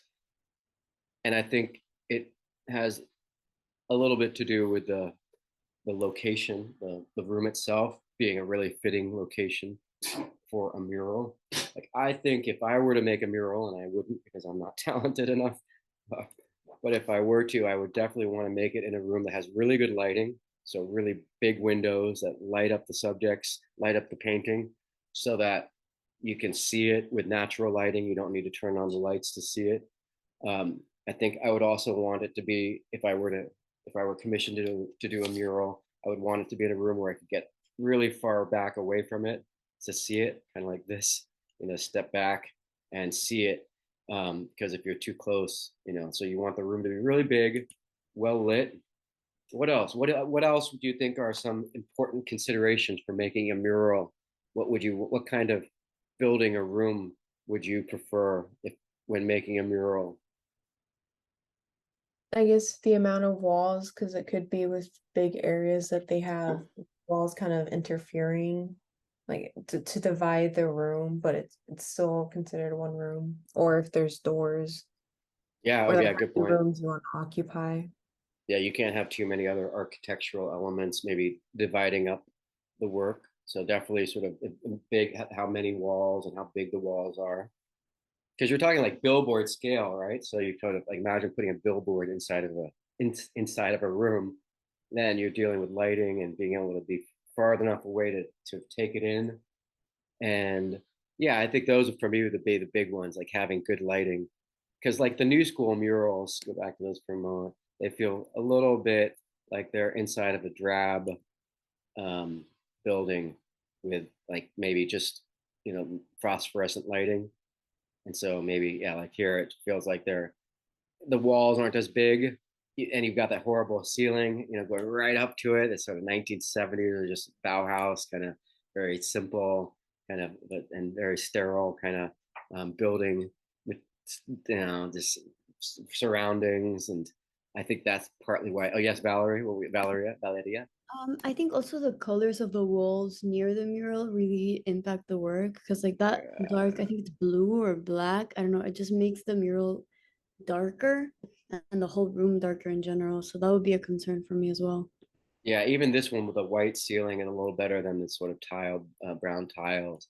So yeah, I think they whatever is in the room, these white walls are much bigger. So I think, and certainly, I think probably a good muralist would adapt the subject matter to whatever the constraints of the room are, um, and would relish in the ability to, have the freedom to not have to adapt too much. And I think this is a great example of Orozco having just the right environment suited for his sort of style and the scale that he probably that liberates a lot of his talent. So this is a library in Dartmouth College up in Hanover. Where is it? Not Hanover, but it's in Dartmouth College. And where is it? New Hampshire. Yes, Maggie. Was there any specific reason why he was, I guess, commissioned to paint these murals here? No, all I know to answer that question, and if I learned anything otherwise to add to it, it's just that it's all in the wake of his sort of kind of meteoric rise to fame in the wake of the Alma Reed connection to getting him the commission at Pomona College for Prometheus. And I know that he met Jacob Lawrence at the MoMA um, at some point around now. I think this might be a little later, but somewhere at this period, after getting the Pomona commission, that's when someone asked him if he wanted to do a new mural. So I think the best answer for you is that it comes in the wake of the other murals getting him a lot of attention. And I think specifically the Prometheus mural might have been the one leading to this, or maybe the Brotherhood one. Um, my personal feeling is Orozco really felt like he wanted to impress people more than I think he understood that his other mural, the Brotherhood one, wasn't as well received critically. And I think now that Diego Rivera is in New York painting too, with this mural, I think Orozco really felt this, the pressures on to really make his mark. So I think, is a wonderful opportunity that the right person, the right time, the right place, And the person who commissioned this really, I think, just understood that, you know, Orozco's got this talent that needs to be sort of, and he's available. So, you know, I think it's just I think you could probably give Alma Reed a lot of credit, and he probably would give Alma Reed credit for, you know, making this opportunity happen. Now, would Dartmouth College have maybe hired someone else? It's a good question. That might be something even worth, you know, maybe investigating in a paper if you want to write about Orozco. But certainly that might be another thing I'd want to ask to answer your question, is sort of, you know, find out, were they looking for a Mexican muralist? Were they looking for any subject matter, or were they, did they want something specific? And so that would be, you know, I think a follow-up question for me to want to answer for you, but I don't have the answer to that right now. But certainly it's, you know, wonderful setting for this new subject we're going to see, because now we're getting away from the other subject. We saw the brotherhood, and now we're addressing more of kind of an epic of American history, American civilization. And in a way, it's sort of like repeating some of the history we've already gone over, setting up the muralist. We're going to, now you can see why it's so important to understand Mexican history and pre-Columbian history, because it helps you understand kind of the challenge that these artists, or artists like Orozco was tackling here with visualizing, narrating the story of the Americas. Now, I'll show you briefly. We're going to walk around. You can see it starts here on the far left. This is migration. This here is human sacrifice, the Aztec warriors. This is the coming of Quetzalcoatl. So this figure right here is Quetzalcoatl. So he's the sort of Aztec god of feathers. And these are, of course, in pre-Columbian Mesoamerica. You notice Orozco's depiction of Aztec or Maya idols or statuary is very different than, it's like Diego Rivera. And we'll see why when we look at more at Diego Rivera. But Orozco's not as interested in being exact, and is more interested in sort of just vaguely representing Aztec in sort of stand-ins, rather than literally painting the idol that's been unearthed from Mexico. And so moving forward, we see the Golden Age. These are the titles of these different periods, and the departure of Quetzalcoatl over here. Over here, navigating. Okay, here. And so that's one sequence here. This whole side is one sort of room, and it ends with sort of Quetzalcoatl here, the departure, pointing towards the prophecy. And you've got some of these little visual elements punctuating the columns or punctuating the mural. These look like totem poles in the Pacific Northwest. And on the other side, there's a few sort of more, I'd say more kind of filler stuff. I'm not kind of denigrating it, but you know, stuff that's not necessarily part of the main attraction, but still nevertheless showing him putting a lot more effort into these little details than you see in the Brotherhood murals, for instance. Yeah, I've never seen him depicted this way either. And we're going to go back and look at Quetzalcoatl and look at all this mural in depth. I'm just kind of walking through the actual library so you can see where everything's located. So here we're going to go to the next room now. And the next room, you know, continuation, the same idea, telling the history, but now we shift to Cortez and modern industrialization. This part's called Anglo-America and Mexican America. So he's sort of adding the United States to the sort of story of American civilization here. And you've got kind of Zapata in the middle. And on this side, another one of his, what I would say is one of his masterpieces. You've got Jesus Christ over there. We'll get back to him in a moment. This is the birth of the gods of the modern world. We'll go back to these, the very famous painting there, right here. And this one here is very famous too. This is wonderful. I just love the colors here. So we're going to look back at all these. I'm just giving you a wide view of everything that we're going to see. And this will be the end of it. So, you know, it starts on the other side of the library, way over there. Navigating. So pretty cool that we can do this. I got to say, it's wonderful to have these 3D views, especially for murals, because you really need that to appreciate the scale. And like someone's mentioned, the color of the walls, the color of the ground, it feels almost like a museum already. Big high ceilings, a lot of lighting. So definitely a more fitting location for a mural than the New School. And I think Orozco recognizes this. And remember, he had just made the murals at New School, Thomas Hart Benton in the other room. So I think these are really him trying to be as dynamic and impressive, and to really show you what kind of talent he has to offer with his picture making. So let's go ahead and take a look at those murals from this period. And let me make it full screen here. So Diego Rivera's painting in New York, that's definitely got to be, something that Orozco is aware of. And but I think you could see him pushing this. This is kind of the style that I think is more what you see in the Dartmouth College murals, the sort of Promethean expression, the expressiveness of the body, um, even going back to some of those dance references we talked about earlier. So I think a key thing to think about with Orozco, and this is very different than someone like Diego Rivera, who tends to sort of focus more on kind of the mestizo quality of Mexico, or indigenous, elevating the status of indigenous culture and indigenous art to the point of maybe romanticizing the Aztecs. I think in Orozco's work, you see a much more kind of cynical, maybe matter of fact approach to history, where he's not really romanticizing anyone so much as, I think, kind of making a comment on human nature and sort of a sort of model of history that's more based on maybe technology and conflict and resolution rather than any sense of progress. I'm not totally, to a degree, I'm repeating kind of what other scholars have said as far as his work not necessarily showing progress, but that's something I just want you guys to consider, and at the end we can decide if we agree with that interpretation. For at the very least, I would agree that this mural particularly seems to show him trying to merge the new and South and North America, the new world, into one, and sort of embracing this new style of painting as sort of a non-European style approach, and very much, I think, trying to make a work of art that's both made in a new world style and with subject matter that addresses the new world, both North America and South America, but with definitely more of a focus on Mexico. I think you'll agree. So here's Dartmouth. We're way up north. Probably, more answer your question, Maggie, probably someone from Dartmouth College was down in New York visiting Orozco at this time. This is early 1930s, so he still hasn't kind of gone to New York for the MoMA show that he will go to. So I think it's still something I could answer better for you if I learn about that.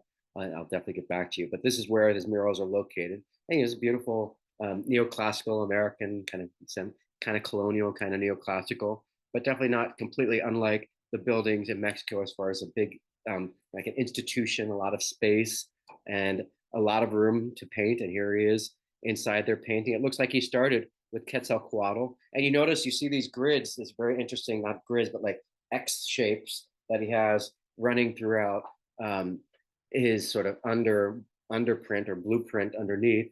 And I think that, you could think about the different reasons why you might have that. Maybe because he's thinking in terms of composition. This panel is maybe the center of the two flanking it.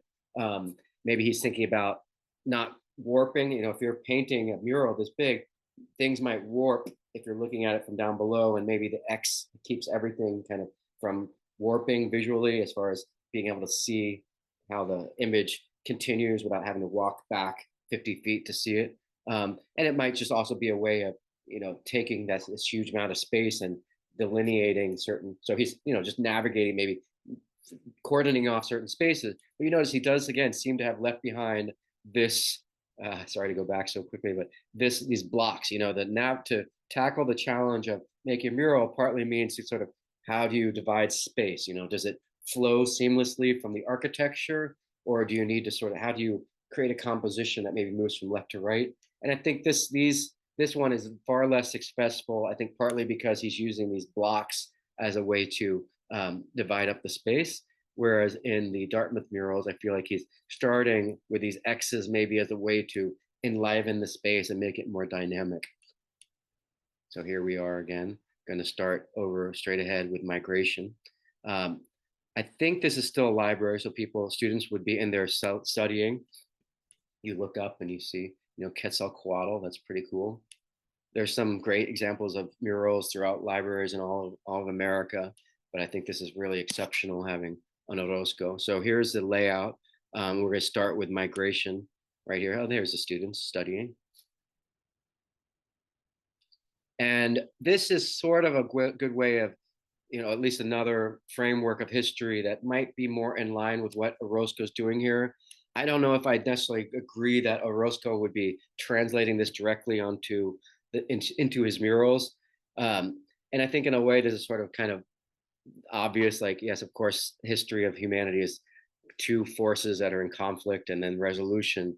But I think this is sort of more the way Marx might interpret history, as for class conflict, rather than necessarily seeing history as like an unfolding of progress and evolution. Maybe you might see it as just a repeat of the same power dynamics. But this is just an important sort of framework that Marxism and communism offers as a kind of a counterpoint to the idea of progress and sort of everything about European, American, Western history just being better and for everyone.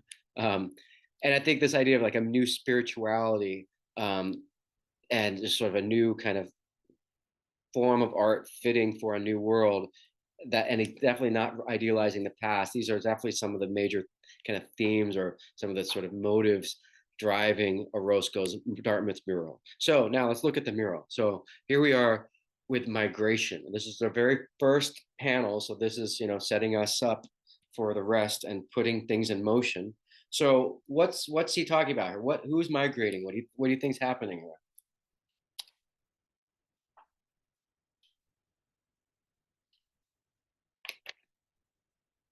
Is it the Nawa people leaving Aztlan?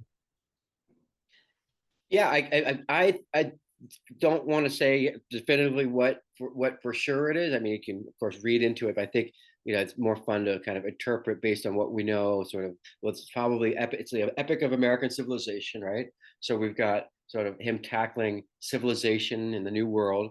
So could be the first people arriving to Aztecs we know arrived to Tenochtitlan and had the famous symbol of the cactus and the eagle. But this could be further back than what would be an argument for that? This might even be many, many, many years before that, like maybe even thousands of years earlier. Like who else could be migrating here? Or where would be the earliest example of migration in the New World? The Bering Strait. Yeah, this could be that. I mean, I don't know for sure. It could be he's sort of just saying, okay, people migrated into the New World. But I do get a feeling that this is sort of like a protean kind of very early landscape of people, like almost like a Garden of Eden. What about this feels like it's sort of like early civilization, apart from just what we know about history and the Bering Strait and people migrating into the New World? Does anything about this feel very much like kind of the dawn of humanity here?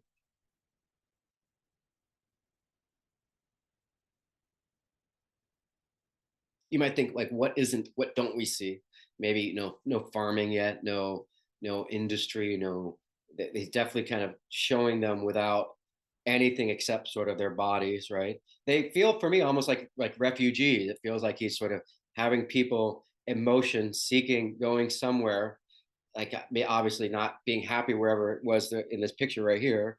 There's a guy bowing down, kind of praying, it looks like. And not everyone's in motion. You notice he's got people who are almost kind of meant to just sort of be, multitudes, like computer graphics when you just sort of fill in a lot of people. Like he's sort of got the CGI armies here, like lots of people.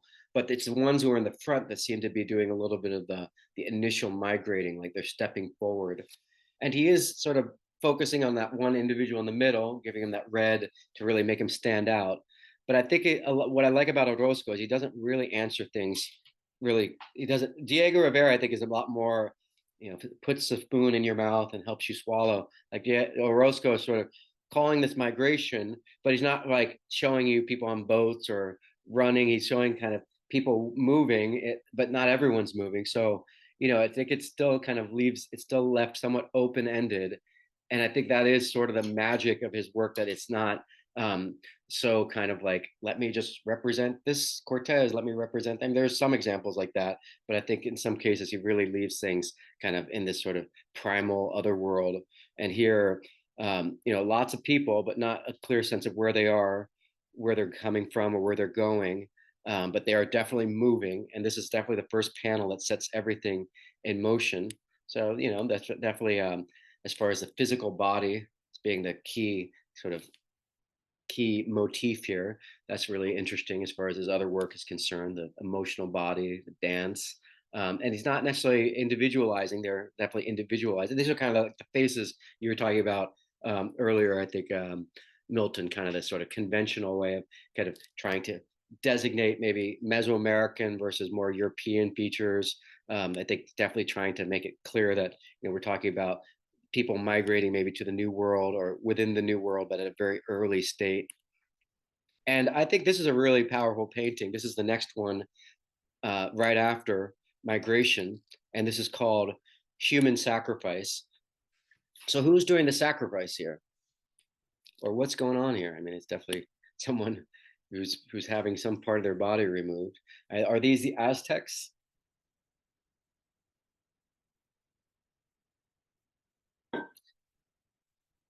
One thing I mentioned earlier, that he doesn't go out of his way to be accurate as far as portrayal of anything indigenous. So the masks are masks, but it's not like in Diego Rivera's paintings where you can literally say, "Oh, that's the mask from blah blah blah that was unearthed, blah blah blah."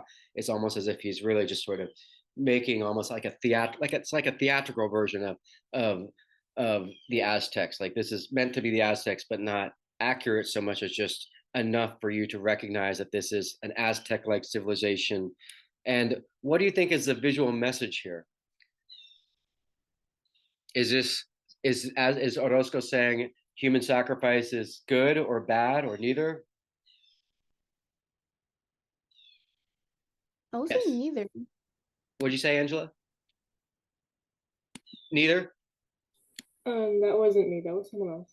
Which, Oh, which, that which one? I would say neither. It's just like a real, like I don't see anything expressing that it's either good or bad. Maybe you will think that the red maybe could signify bad, but in this case, I don't think that applies. Right. So that's, you know, so, and have we heard, go ahead, Maggie. It seems like he's just kind of portraying human sacrifice in the context of the Aztec Empire as just a thing that happened, like it's just a part of the history. Yeah, matter of fact. I don't think he's really trying to make any particular statement as to whether like it was morally or ethically correct or incorrect. Good. Yeah. So I think that's a really good, you know, what both of you guys said. Neither, you know, there's something about his work that's not necessarily waving, you know, waving the flag of outrage or romanticizing. And that said, though, I think there is an element of kind of, we've seen the Spanish look at human sacrifice very sort of, you know, negatively, which is not to say that the Spanish weren't very much engaged in genocide, but I think it's something to consider, you know, as we move forward and look at the other paintings surrounding it, that, you know, even though Orozco might not even make any overt kind of moral denouncements or affirmations, if you look at the kind of context of the other pictures around it, there does seem to be some kind of like he's kind of looking at kind of he's questioning maybe alternatives, or we'll say, well, let me move forward, I'll show you. But on its own, this painting is very powerful. I don't think this would be, not many people consider this a masterpiece by Rivera, but I definitely think it could be considered a masterpiece, especially the, you know, composition. It's really just really wonderful painting. But the ones next to it, I think, almost show you a little more, that kind of maybe add a little more possible layers of morality. So we're here looking at the, you know, one on the right there, and we're going to shift over to Quetzalcoatl, the coming of Quetzalcoatl. So notice already Quetzalcoatl is kind of comes after that scene of sacrifice. We'll get that back to that in a moment. So here's this quote from Orozco. He says, "The American continental races are now becoming aware of their own personality as it emerges from two cultural currents, the indigenous and the European. The great American myth of Quetzalcoatl is a living one, embracing both elements and pointing clearly by its prophetic nature to the responsibility shared equally by the two Americas of creating here an authentic New World civilization." I think that's a wonderful quote describing what we were talking about with him tackling the New World as a whole, right? But this idea of Quetzalcoatl being this sort of living being is very interesting. That's a very bold visual choice by the artist to embrace this figure who, as we know, is sort of a very important figure in Aztec mythology, but also was someone who the Aztecs maybe confused Cortez for Quetzalcoatl, and Cortez and the Spanish certainly played up that story in order to deepen their control over the Aztecs. And in a weird way, I think the artist is almost kind of playing around with that idea of Quetzalcoatl being both a sort of Aztec god, but also a god of the Americas as a whole. So as we see Quetzalcoatl's sort of visual presence in this mural, I think you sort of have to, yeah, think about how he's sort of reframing or kind of reimagining Quetzalcoatl as a new figure, different than how we kind of understand Quetzalcoatl as a distinctly, specifically Aztec god. So now he's sort of kind of recasting, like, if Quetzalcoatl is a character in a story, he's recasting Quetzalcoatl as almost like a new kind of figure in this new mythology of the new world. So, and he's of course talking about indigenous and European, so we see that on display. And this is of course is a quote from the actual mural. So this is how him kind of explaining it to people. So, and as someone mentioned, Quetzalcoatl, seeing him actually portrayed in this way is very rare, because usually think of him feathered serpents. There's more serpents, and he is very much portrayed kind of as like the way the Spanish almost wanted him to be seen, as sort of the like Cortez, the new coming of Cortez. So there's an interesting kind of thing to be reconciled here with Quetzalcoatl, and we'll keep focusing on that. This question we'll revisit in a moment. So here are the Aztec warriors. So it goes from migration to human sacrifice to Aztec warriors, and we'll put those together with Quetzalcoatl here in just a moment. So he was described as a guy with a beard, white skin, and that just might have been a way for the Aztecs to just make him seem otherworldly. But of course, when the Spanish show up with their white skin and beard, and Cortez learns about this myth, he definitely tries to convince a lot of the Aztecs that he is, of course, the next coming of equivalent of Christ, right? And so that very much comes at the detriment of Aztec civilization. And yet it seems like Orozco's almost like playing with that idea that, well, maybe in fact Quetzalcoatl did play a role in this sort of kind of end of the world moment with Spanish, conquering the Aztecs. Going back to this picture, remember we see it, it's on the left here, to the left of the Aztec warriors. And I wonder if maybe it's meant to be part of this picture with Quetzalcoatl here in the middle. So you could see, going back to this picture, here's Quetzalcoatl.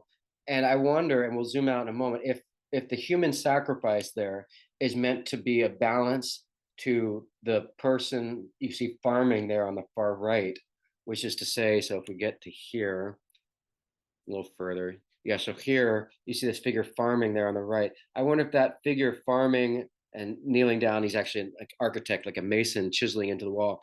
If that's almost meant to be as a sort of that's like civilization and the promise of Quetzalcoatl on one side, versus the Aztec and the human sacrifice as like a negative on the left, which is to say that part that wraps around on the next wall is meant to be unified into one by the Quetzalcoatl figure. So basically Quetzalcoatl's in the middle and as a certain kind of like a visual anchor.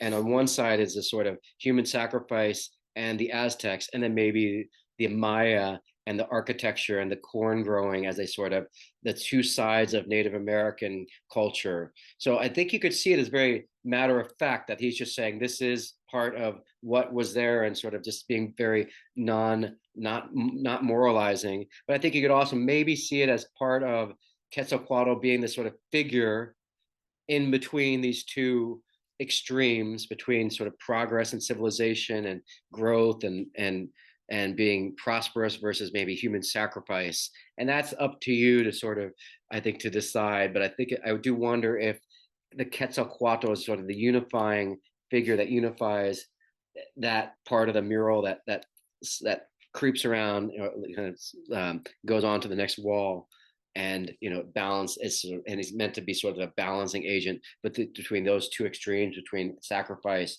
and sort of prosperity.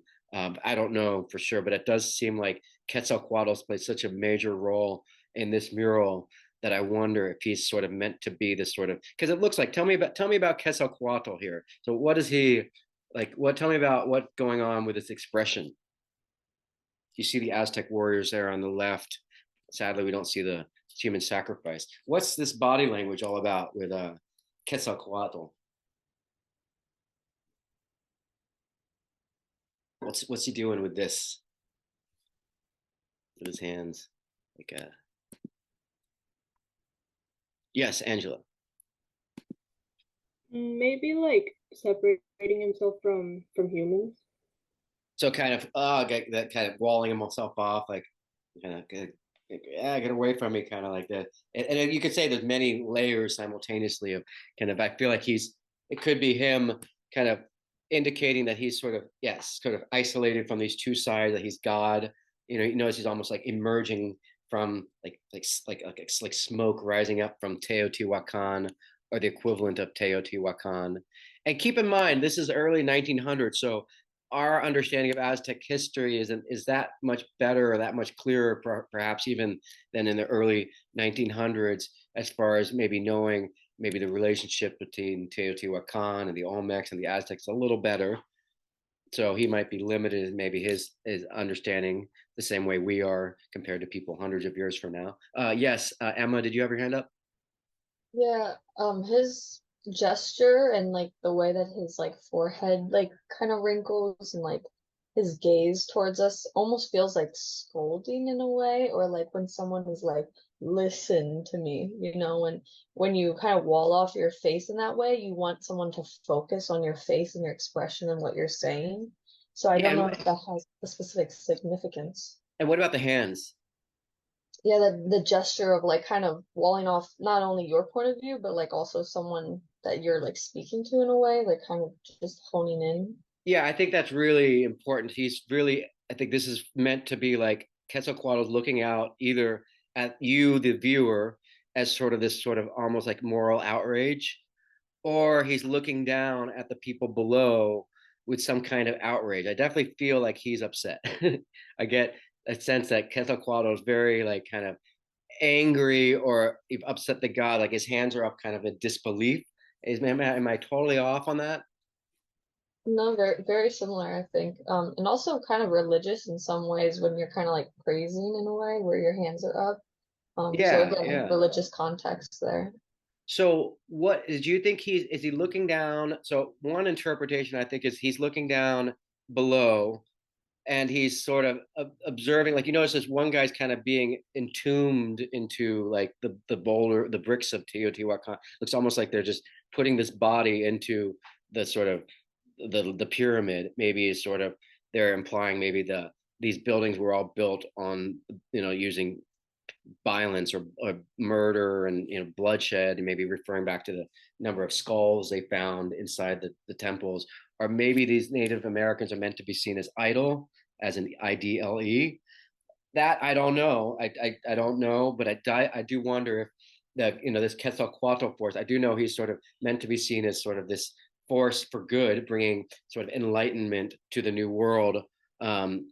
And I wonder if he's maybe looking down in outrage at the Native Americans below, as sort of like these are the migrants, people who migrated, and maybe there's these two alternatives, like Aztec and human sacrifice, or sort of the gods outrage and whatever is on the right. And we'll of course see further on the right is of course the person growing food, as we'll see in a moment. So I wonder if that's maybe kind of the two. Like that's why I wonder if maybe the human sacrifice one is meant to be a little more of a kind of part of Quetzalcoatl's sort of this sort of figure that represents two possibilities, or light illuminating the sort of Native Americans into more of a progress in civilization rather than human sacrifice. But again, or you could see it all as just sort of these are just very matter of fact moments that aren't meant to be seen as part of any moral outrage. But I think the key question then is, of course, what is Quetzalcoatl doing here, as far as yes, he's a god of the new world, and he's meant to be a symbol of kind of enlightenment and agriculture and architecture. And you see that, it seems here, where the artist is showing these figures sculpting or being a mason and farming. And I kind of, the fact that they're naked at least kind of does seem to imply they're sort of the related somehow visually to these figures here. And of course the Aztecs have more clothing on, more sort of some of the elements of civilization. And I do notice that this figure with the heart being cut out here, and it's a figure, we don't see the person's screaming in pain. There's nothing overtly outrageous here. The artist isn't sort of saying, oh, these horrible people. But I do wonder, you see here, the heart is cut open here from that figure there. Wait, here we go, there. To the right of Quetzalcoatl, or to the left of him. So maybe that's a figure with his heart removed, and the Aztec warriors are there sort of as a kind of echo of the previous painting of human sacrifice. But again, I don't see anything real. The only outrage I hear is by Quetzalcoatl. I don't see necessarily a sense that the Aztecs are bad, or that the gods up on the upper right are good, or even that the people down below are bad or good. But I do get a feeling that Quetzalcoatl is either outraged or sort of appearing on the landscape as a sort of force for good, a Christ-like force, perhaps. But he definitely seems to be looking down below at the people, and maybe, wanting to be like a Promethean figure, bring them fire. But that's, I think, up for you guys to interpret. Maybe if you write a paper about this, you can write about it. Now, I think you see a little bit of Diego Rivera copying Orozco here, with the figure in the middle sort of very much like a Quetzalcoatl figure, looking at these two opposing sides, two possibilities. And yeah, I wouldn't be surprised if Diego Rivera, he came after Orozco, copied some of his subject matter. And I definitely get the impression a little bit that here, and we'll see another example of that soon. So more on Quetzalcoatl. Let's see more as this mural progresses. And if anyone has any ideas to kind of shape that conversation a little more clearly, let us know. So we're going to get to departure of Quetzalcoatl here, just to the right of this. And I think, what's this Native American doing here with the arms straight up?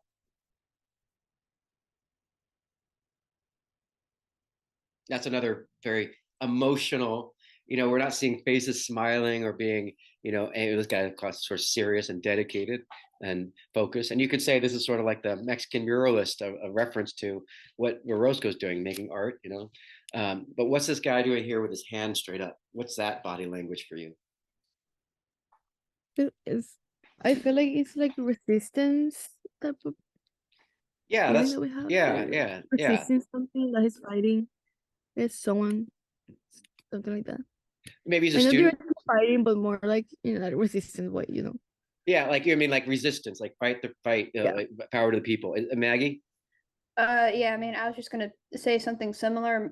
It could be a sign of like empowerment to the indigenous people.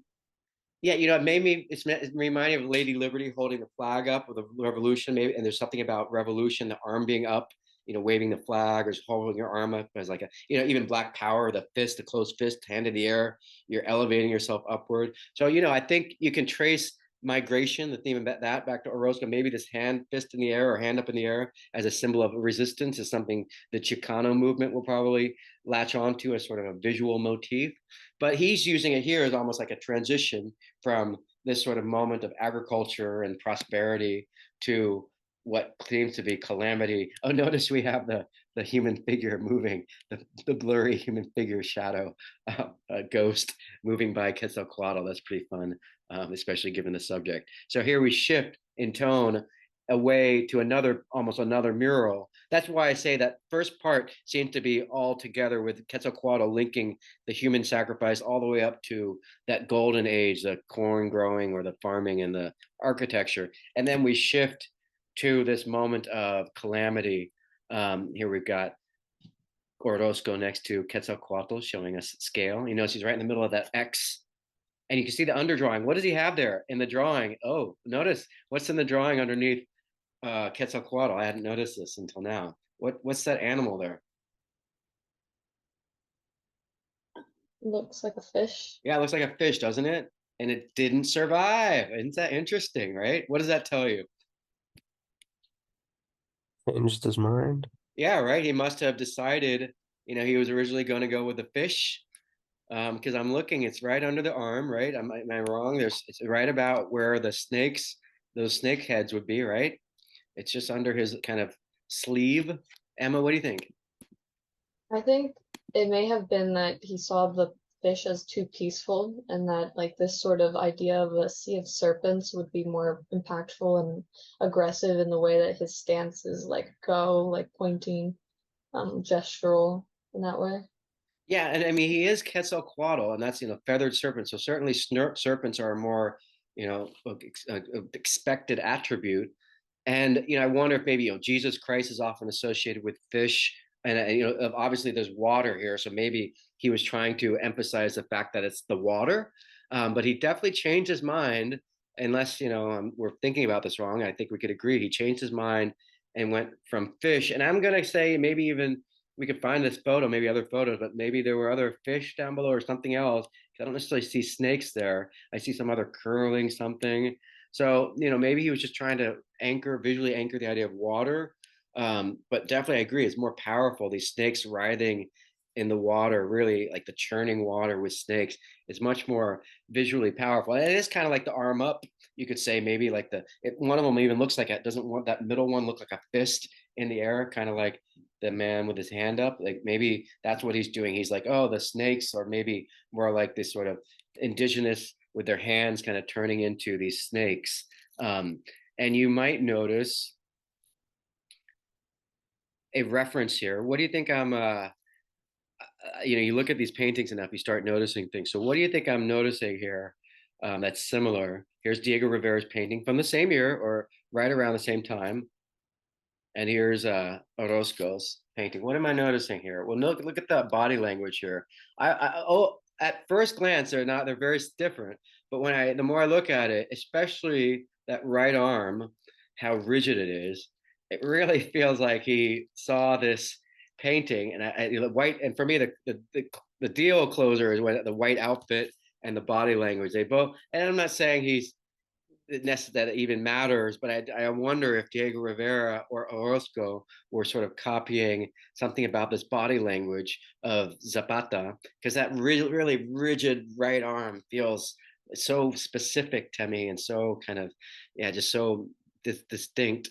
I wonder if that's exactly kind of him almost referencing, even just taking that sort of the idea of a revolutionary leader and applying that to Quetzalcoatl. But what do you think's actually happening here? You could even maybe say the figures in the back are a reference back to this one here, with the sort of the Mexican army in the back, the Campesino army. What's the visual message here?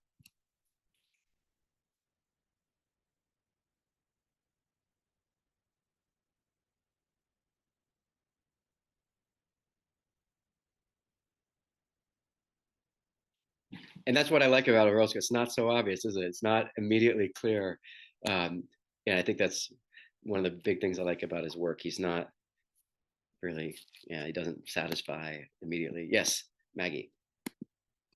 I've kind of noticing I guess a similarity between this image and maybe the story of Moses parting the Red Sea, I believe it was. Yeah, I think a lot of Like people. maybe it's Quetzalcoatl like leading the people to like a progressive future. Right. He's definitely pointing, that's why that reference to the idea of pointing forward. He's definitely leading us, if not to the next room, where the mural continues. He's definitely seemed to be offering Quetzalcoatl as this force of progress, right? Forward. For me, the body language, unless we're wrong, really kind of indicates Quetzalcoatl sort of this driving force of history.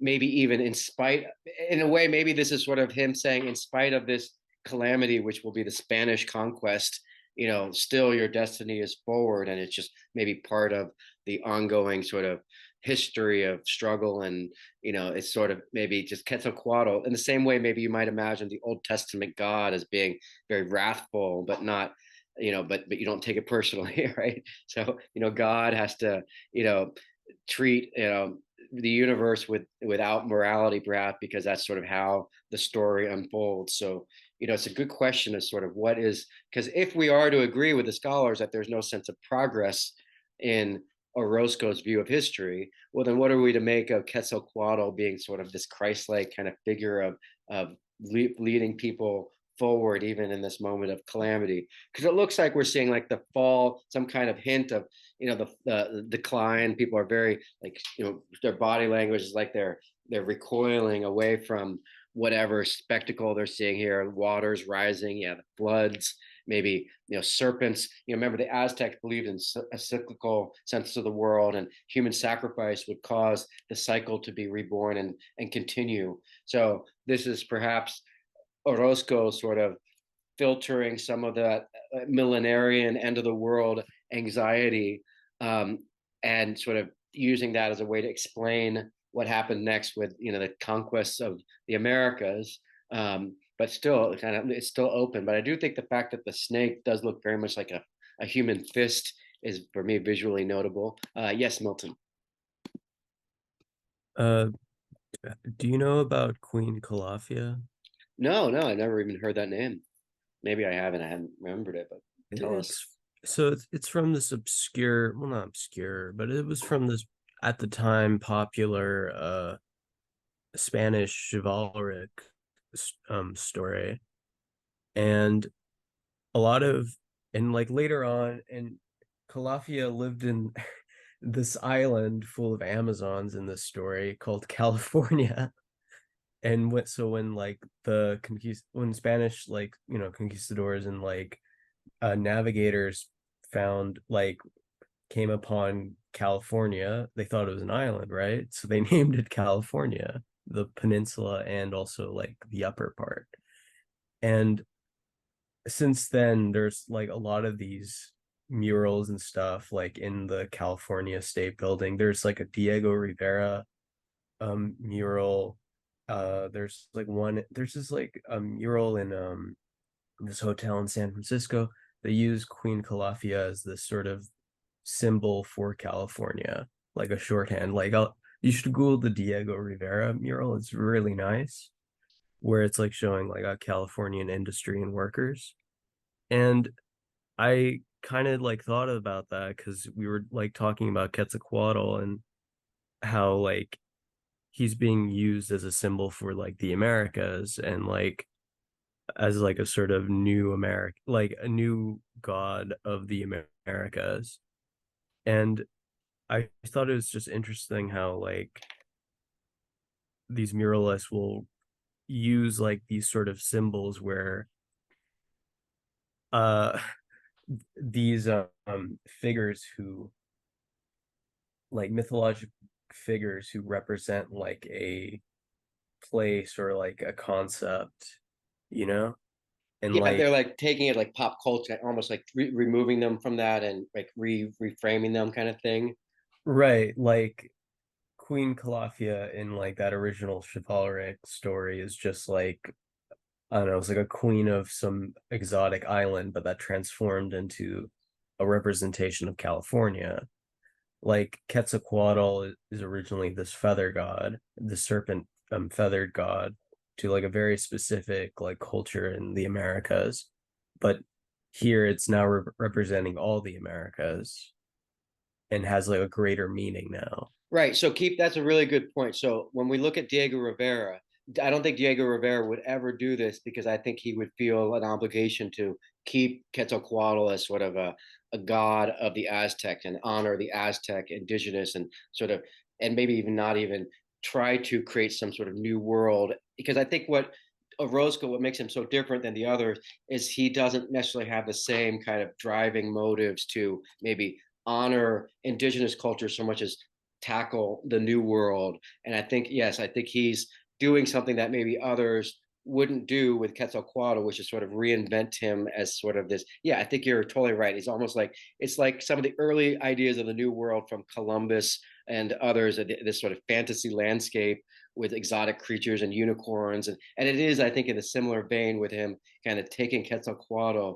and sort of almost making him kind of transforming him to fit sort of just this actual mural itself.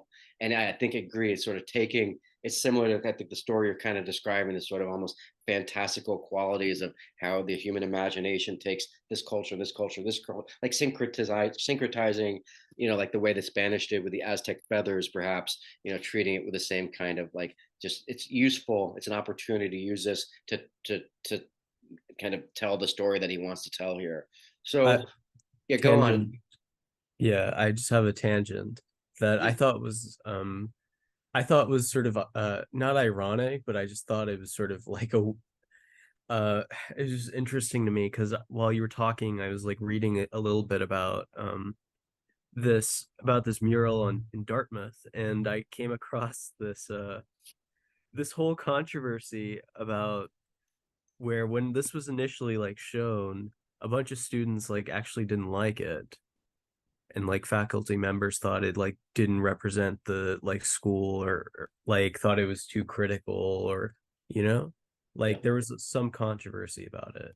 Well, I definitely could see people, being upset. I'm trying to think of, like, we talked about the Virgin Mary being nude. I'm trying to think about what college students in the 1930s, might get upset about. And you would probably expect it to be more like kind of things like, communism, but really, probably at the time, it was more like maybe he wasn't painting the new world in a Diego Rivera like way. I think that might, I wouldn't be surprised if that's the sort of like, where's the Mexico we expect, right?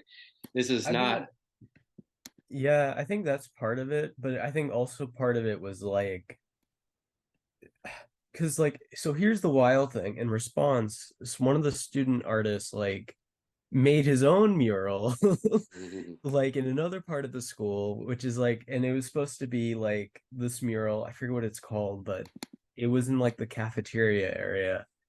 And like that mural, it was a whole thing where it was supposed to represent like this folk story about the founding of Dartmouth, right?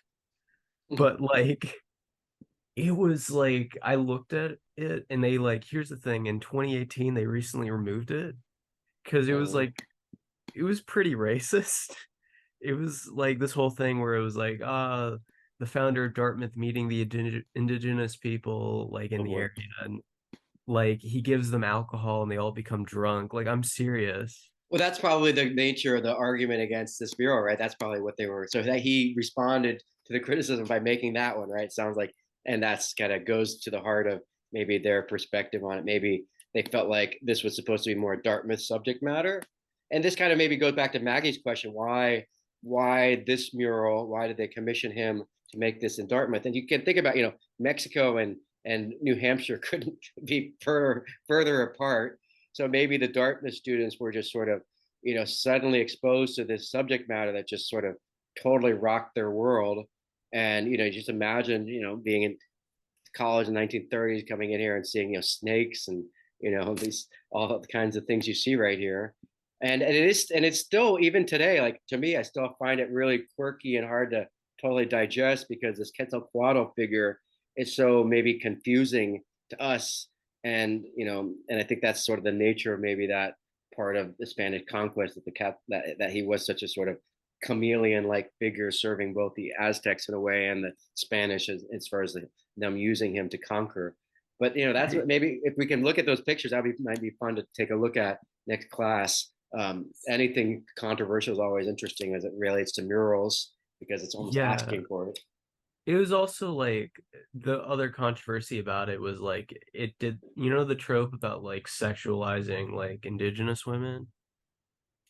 Yeah, I mean, I would imagine there's probably quite a lot of anything with power dynamics, and Yeah. Malinche is a great example of sort of the forcibly forced to join the Spanish physically and otherwise. Yeah, so there was like some of that in like the response mural. Anyways, but the thing that I thought was like kind of nice was the fact that they got rid of that mural, but like the original Orozco mural is still up and is still like, and it's now like, considered like a classic. Yeah, it's actually, I think, a national landmark, been registered a national landmark. And let's see, yeah, Right. So it survives the test of time as opposed to yeah. the other mural, which I think We, is says a lot about Orozco's talent. Yeah, and it goes back to the point, I think, also about murals being something that will cause controversy because you are constrained by sort of it being in public, and whoever is the audience, maybe they don't, you're going to cause a lot more trouble with a mural potentially than with an easel painting, right? Same with graffiti, and graffiti being out in public, sort of like now you're open to criticism from everyone.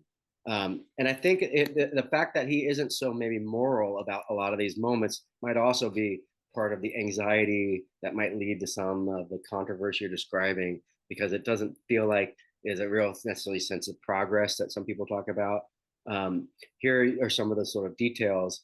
These look like Pacific Northwestern totem poles and some kind of industrial kind of something from the 20th century, and then industrial workers. So that kind of treating each of these little moments and almost like the Stanley Kubrick, like in the movie 2001, the bone becoming a spaceship. He's almost like treating like these technologies on par in a sort of very matter of fact way. So, you know, that could also be something that makes people less likely to, less of a supportive perhaps of this, because one, it's a mural, and then he's not providing any clear sense of moral or any moral clarity. And that kind of goes back to kind of some of the threads you think weaving in and out. Let's go to this other side now. And you know, you notice Quetzalcoatl plays a major role in this sort of pre-Columbian, even kind of you could say maybe right up to the end there. And I think you could maybe see, kind of going back to what Maggie was saying, this sort of this calamity at the end, that like Moses parting the water. It could either be seen as like maybe Quetzalcoatl leading you forward in spite of it, and or the calamity of the Spanish arrival is represented as sort of the sort of equivalent of a flood, or some kind of calamity is on the horizon, and he's pointing towards this visual element. I skipped over it. Let me go back. Called the prophecy, which is right here, and that seems to be the prophecy. He's pointing. You could say he's pointing to the next room, the next mural, where the mural continues, or maybe he's pointing historically towards the future, or he's literally pointing at this element here, the prophecy, which looks to be Spanish knights holding a sort of a militarized cross, like a cross that's turned into like a battle hammer. So, you know, it could be Quetzalcoatl saying, this is what's coming. And that's why all these people on the other side, on the left, are recoiling in fear, because there's this devastating moment in time that's about to take place. So it could be all those, could be none, it could be all of them simultaneously, it could be one of those things. I get the impression that those snakes now. So yeah, I'm gonna put my flag in this now and say those snakes for me are the people on the left now, reeling because they're in the water, kind of suffering because there's this Spanish kind of crossing the water kind of thing. So maybe the snaky figures. So that could be the snakes. The fish transformed into snakes because he wanted to visually resolve this sort of conflict he's kind of setting the stage for with the Spanish arrival. You know, it's really, I think the reason why it's tricky is because that little scene here on the right, the prophecy, is so small as to almost be insignificant. And yet, of course, as we know, this is a very important thing. And this, of course, leads to the next room. By the way, it looks like he painted a column there. And it's just not a real column. So he's painting the architecture there. So whenever I see a column, that's always a sign of like Western civilization or Roman, kind of the legacy of Rome. Even in the background, you could see that it's a Romanesque column. So that seems to kind of imply history and civilization, the cross. So we definitely shift from kind of Aztec, pre-Columbian to Spanish. So that first whole room is really early pre-Columbian history, kind of New World, kind of in from sort of the migration all the way up to Quetzalcoatl, kind of pointing at the destruction of the sort of old world in the New World. So here we have the next slide going on here. There we go. And so where do we begin? Well, we've got that cross again. That definitely sort of jumps from one side to the next. Let's see if we get a better shot. Here we are, the right side. And here he is. Have we seen this before? Does it ring a bell? Remind you of anything?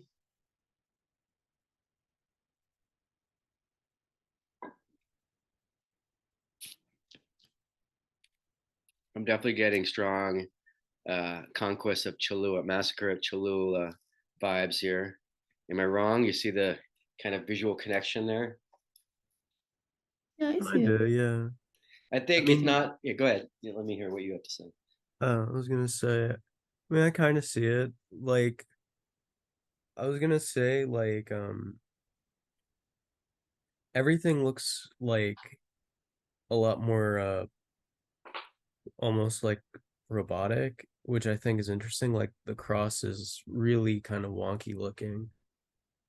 Yeah, he's not kind of hold the cross isn't there as a sort of symbol of hope and prosperity. That's for sure. It's Right, it more. kind of almost looks like dangerous. Yeah, like a weapon of war, right? It looks like a mechanical, like a machine, like a monolith. Um, yeah, and it's also kind of linking destruction to him. Yeah, I think agree with you. And you notice the guy hugging the cross is definitely sort of, it's not like you feel like he's got any shelter or sanctuary. It's more like he's just sort of holding on to something, kind of like someone grabbing onto the leg of someone before they kill you. Um, and I noticed the figure with his arms out on the left from the Felix Parra painting, the Parra painting. That's kind of the figure in the below Cortez. He has a sword out. It's interesting he didn't put blood at the tip of the sword. That would have been more of a clear reference to the other painting. But it does seem to be a similar kind of like he's revisiting this painting with this massacred Native American down around his feet with the only moment of color and life apart from the destruction. What's going on in the upper left? You guys know what we see on the upper left there? What does that look like? Like boats, right? Yeah, he famously burned his boats. People often talk about don't burn your ships, don't burn your boats. He burned his boats so that there would be no chance for the other Spaniards to escape and run away from his plan to conquer the Aztecs. So that's him, the artist, showing the Cortez famously burning his ships so that there was no choice except to go forward to Tenochtitlan and conquer. But I think it's pretty clear now we've got, instead of Quetzalcoatl, we've got Cortez being this very important sort of icon of this new era of very much. And I think if there's any theme I'm starting to see, it's definitely violence and militarized like technology. He's showing Cortez in full knighthood, in full the panoply of armor, and armed, and you see the Native Americans being killed. So definitely kind of a revisiting of the massacre of Cholula. You got to love that negative space between Cortez's two legs, that kind of red, kind of sharp, like sword almost. And of course, this is sort of something I wonder why we don't see Malinche at all in this painting, when this is such a powerful precursor to this sort of telling of the conquest of the New World.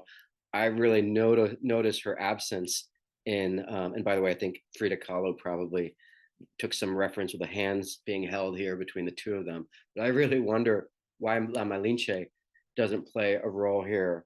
And that, that's up for you to maybe something to consider, because you would think, and maybe that would mean if you have add La Malinche, maybe it adds maybe more of a more sympathy to Cortez, perhaps.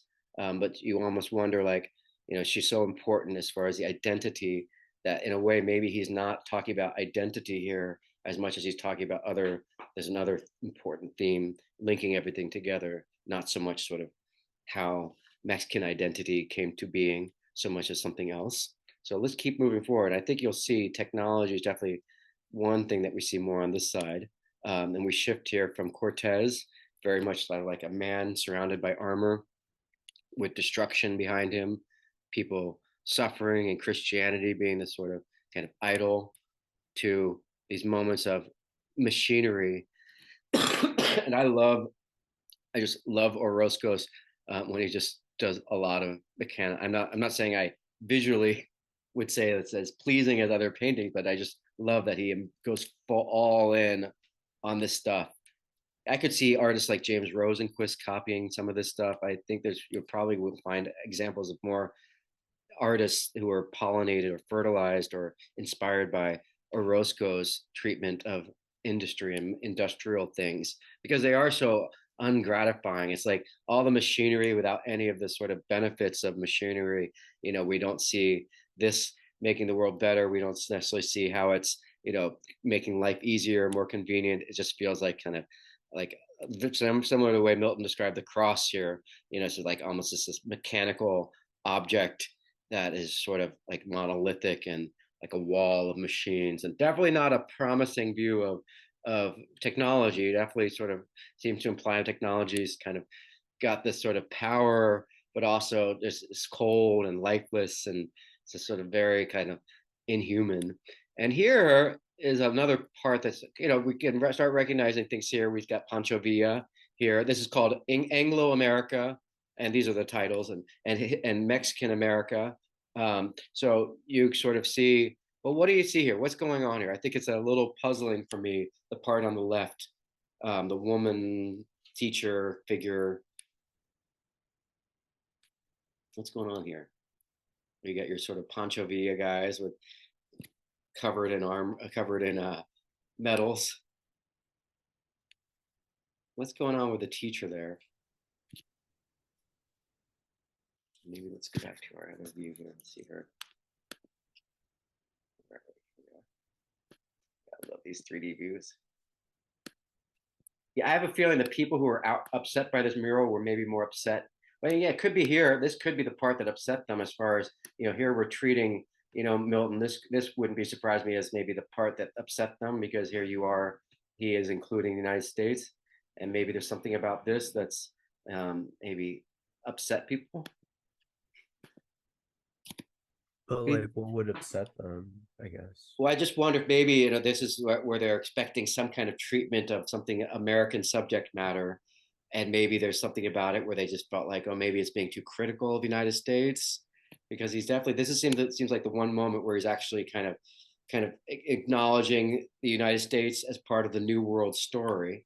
I mean, what I see is a school, a teacher with a book, literacy, and a bunch of students who are kind of dressed up in sort of, they're not, I don't feel like it's like it's not like, yay, children. It's more like they're kind of little robot cogs that are being like, actually, it reminds me of the movie The Children of the Corn, actually.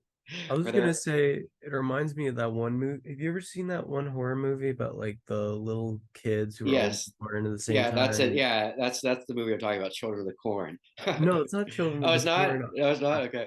I'm thinking of like they're all born at the same time. They're all blonde, and it's like in a British village, and they And all they all talk have, and they're all like aliens or zombies or something like that. yeah, they can like read each other's minds, and they're like Yeah, that I think either we're thinking of a yeah. movie that was inspired by that, or they're both, that was popular at the time.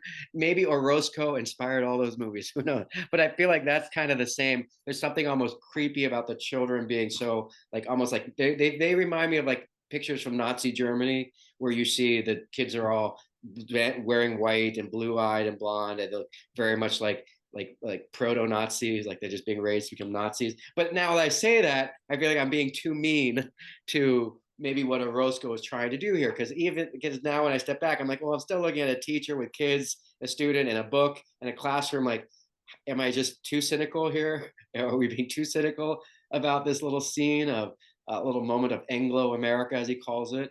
What else, what's going on here?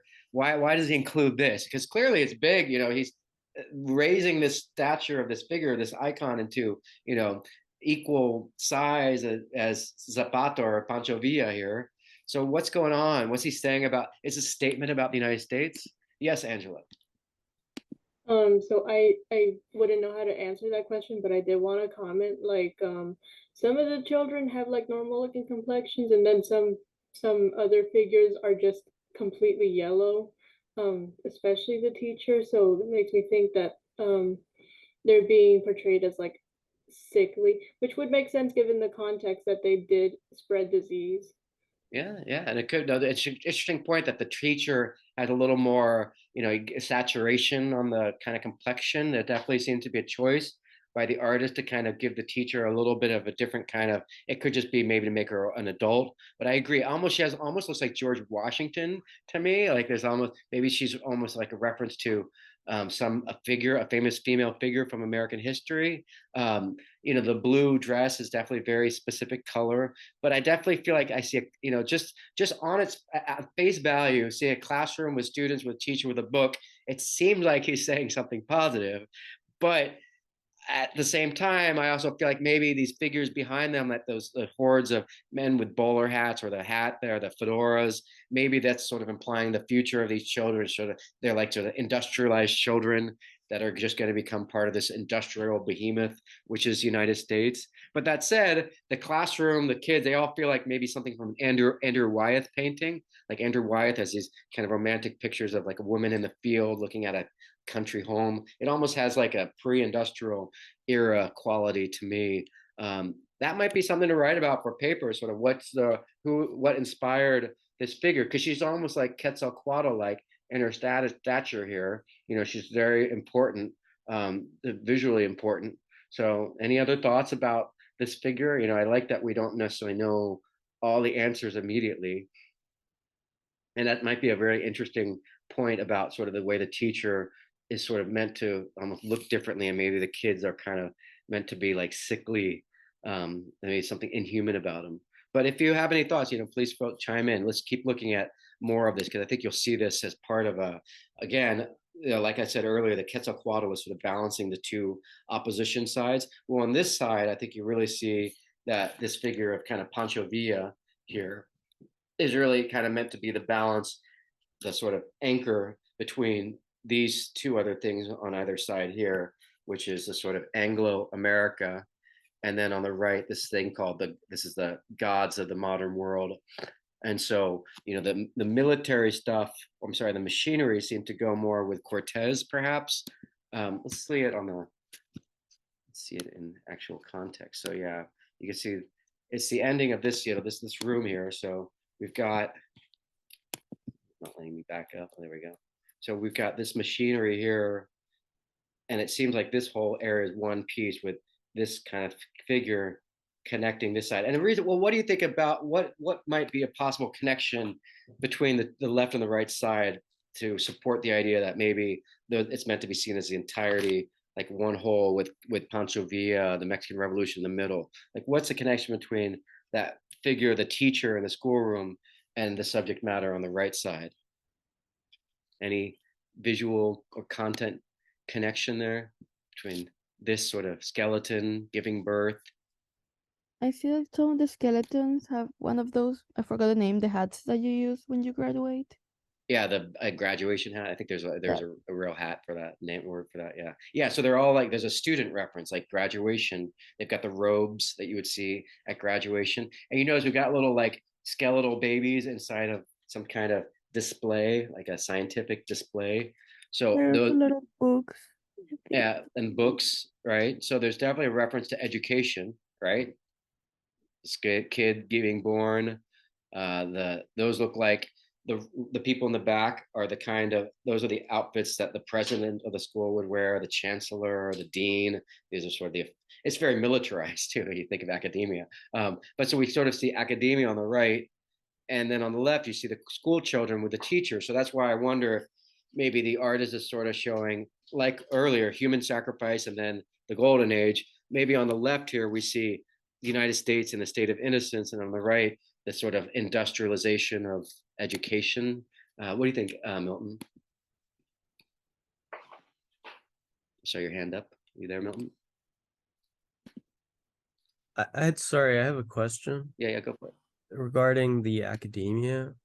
So I recognize like the graduation clothes, but like what are the other costumes? The So skeletons? yeah, so those guys in the back, if and probably not at Ringling, but at some place like Dartmouth for sure. At graduation, these are the kinds of robes that the institution wears. That the people who work for the institution, the president, the chancellor. So if you go to a graduation ceremony at Harvard, or probably more the traditional school, they'll have the same gown that all the students wear, but it's just like military officers. They've got special robes that give them special distinction, a special hat. So those figures in the back are all meant to represent the authority figures in academia, where there's distinct outfits, just like being the generals, but they all have skeletons, of course, too. So that definitely is meant to be that they are the authorities of academia. Does that make sense? That makes a lot of sense. Thank you. Yeah. So, and the red robe would be the equivalent of like the president of the university. Maybe the blue robe would be like the department chair from this department, right? And it's all very much a sort of pomp and sort of rites of passage of traditional academia. And now, hopefully, if we can establish that there's definitely some reference to academia. It's like now we've got a woman giving birth to this little skeletal baby. Very powerful image. I mean, almost going back to, and by the way, you can see hopefully what I'm looking at here. Hopefully you can see the mural that we're looking at on the 3D. We've got, well, let's go to the middle. Let's go back to the middle. What's happening here in the middle?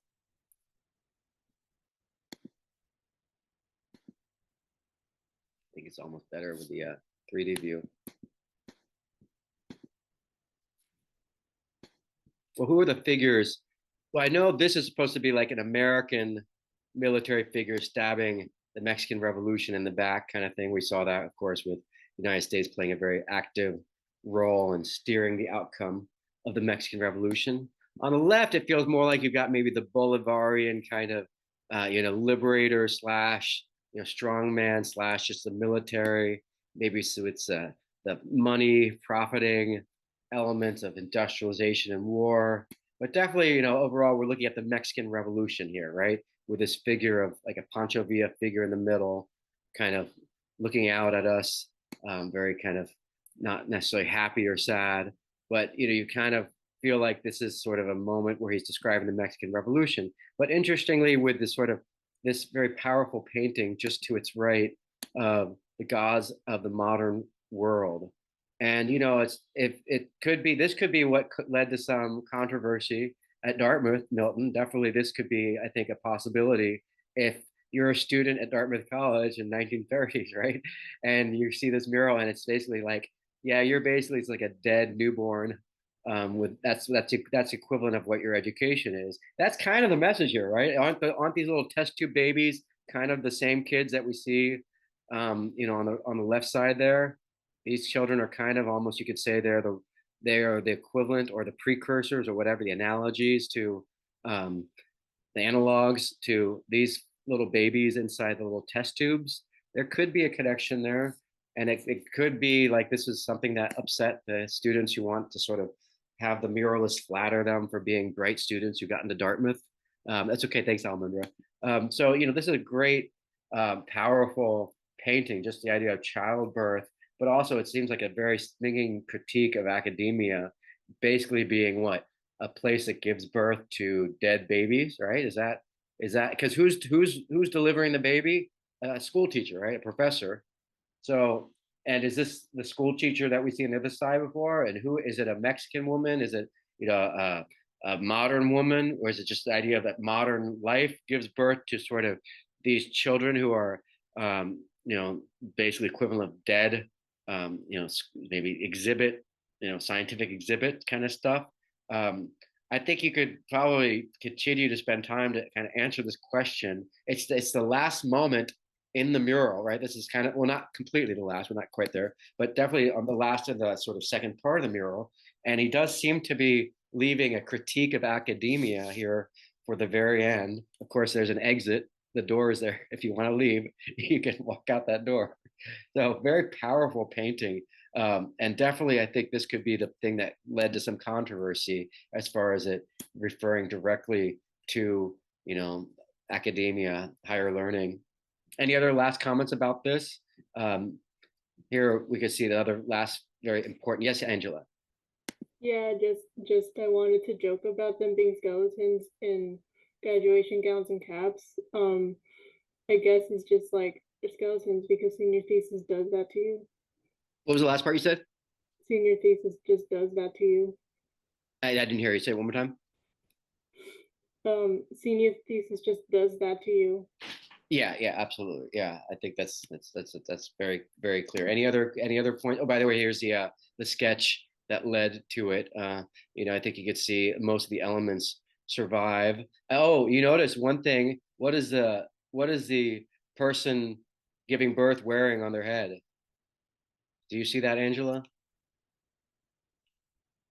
Yeah, that's also a cap.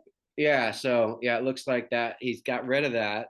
Maybe that softened it a little bit, but I think for me, my initial feeling is the figure here, the woman giving birth, is kind of meant to be maybe academia or but here it looks like a student, giving another former student skeleton giving birth to another. What is this message saying to the Dartmouth students that here the baby is not a skeleton either, this and neither is the person necessarily delivering the baby. That's not necessarily a skeleton. You go agree though, it's a negative comment on academia. I mean, yeah, it's like it's gonna suck the life out of you, I guess, from that sketch. Yeah. I had a question about like this piece. Why do her legs have mass? Why do her legs have, and what's the question? Last question? The mask? Mass, like it kind of looks like she still has tendons connecting her legs. Oh, interesting. Yeah, I'm looking at the anatomy here now, and also maybe compare it with here. I'm not sure. I mean, it could be he's just sort of doing kind of a loose, because I think the idea is you're supposed to be looking at a skeleton. Um, and so maybe any of those other things that you're seeing, you said tendons specifically, maybe he's just sort of, doing sort of shorthand, anatomy. Might not, I don't think there's the right number of ribs there. That rib cage looks like a rib cage, but not anatomically accurate necessarily. Could that kind of be one explanation? He's just not trying to be super accurate because maybe he doesn't necessarily feel like he needs to, because he kind of got books, everywhere on the operating table or the birth table, whatever you call it. I'm sure there's a specific term for that, but yeah, I'm not totally sure. Anyone want to answer that? She does have hair, it seems like, kind of instead of the cap. It looks like one hand is kind of clenching the books in pain. But yeah, I'm not totally sure. I see some tendons on the foot, but I think he's probably just sort of trying to say that it's a skeleton, but not being super accurate. I mean, I guess here you could see, I think he's more emphasizing sort of in the pain. She's in the pain of labor. Some of you, in your response to this mural, we can see here, and hopefully everyone can see what I'm looking at. So a lot of you pointed out it's definitely a critical visualization of academia or critical critique of academia. And some of you pointed out it might be about the United States, it might be about Mexico, it might be about higher education in general. Some of you pointed out maybe it relates to the idea of education being sort of left behind, if not for the farmers' revolutionary movement. Some of you pointed out that it just shows sort of how academia really just spits out skeletons. Some of you pointed out the figures in the back are the gods of the modern era. And yeah, definitely, I'll show you in a moment some examples of pictures of how people dress at graduation. Anyone want to make a comment about this picture? Do you think it's possibly him making fun of Dartmouth itself? Which I wonder, because it's the last part of this mural, so maybe it was sort of, this is his response to whatever situation was going on at Dartmouth College. Or do you think it's making fun of higher education in general? Or is it maybe more related to the Mexican Revolution? And what's up with this lady here with the kids? Someone pointed out the kids are all sort of conform, like all the same, wearing all white. And so maybe they're just sort of, like kind of mindless zombies. And definitely, I wonder how it relates to the other side, the sort of woman giving birth to the baby, and the school teacher here on the left. Any comments, any afterthoughts? Anyone want to add anything? I think this is where we left off, and I'm sorry for going over last time. I think it's the more I look at Rivera and Orozco and Siqueiros, the more I like this Dartmouth College mural. And I do think maybe he maybe kind of got his style a little more crisp, maybe in response to the fact that Diego Rivera was painting down in New York, or maybe even Orozco's style got more crisp because he wanted his actual painting style to change to reflect the sort of shift from more primal America to more modern America. What do you think, Angela? I'm sorry, I wanted to like comment on the skeleton part. Mm-hmm. So I don't remember if we brought it up last time, but I felt like it looked like all the skeletons were trapped by hellfire. Hellfire. Yeah, like in the background. Yeah, like they're all being trapped and they're not allowed to leave. Yeah, that's definitely I think that it's really, the backdrop really sets the emotional tone. And keep this in mind for all you guys when you are painting. This is very similar to what someone like Akira Kurosawa might do in his films, where you have a stormy background, or even the Frida Kahlo, the two Fridas, she has a stormy background. So that always really helps set the mood and set the tone for the painting. This sort of fiery backdrop definitely implies like we're in like the inferno and this is some nightmarish landscape, which is school. And it's definitely, I think, very relevant for you guys to consider. And by the way, here's the for you, Melton, and others to see. This is actually Dartmouth College, the faculty wearing the gowns that they wear at graduation. They're not wearing the skull cap except for that one person there in the back. But that's definitely, I think, what's going on when you see those figures dressed in the background. They would be sort of the gods, the sort of authority figures of education. So there's no doubt that it's a criticism of education. I think, one student pointed out that that's, and I think I would agree that it's very troubling to see an artist reach a point where they have such a horrible view of education. And I really still am puzzled by that, because it could mean a lot of different things. It could mean higher education is rotten to its core. And that's really going too far for me. I'm not just saying that because I'm a teacher, professor.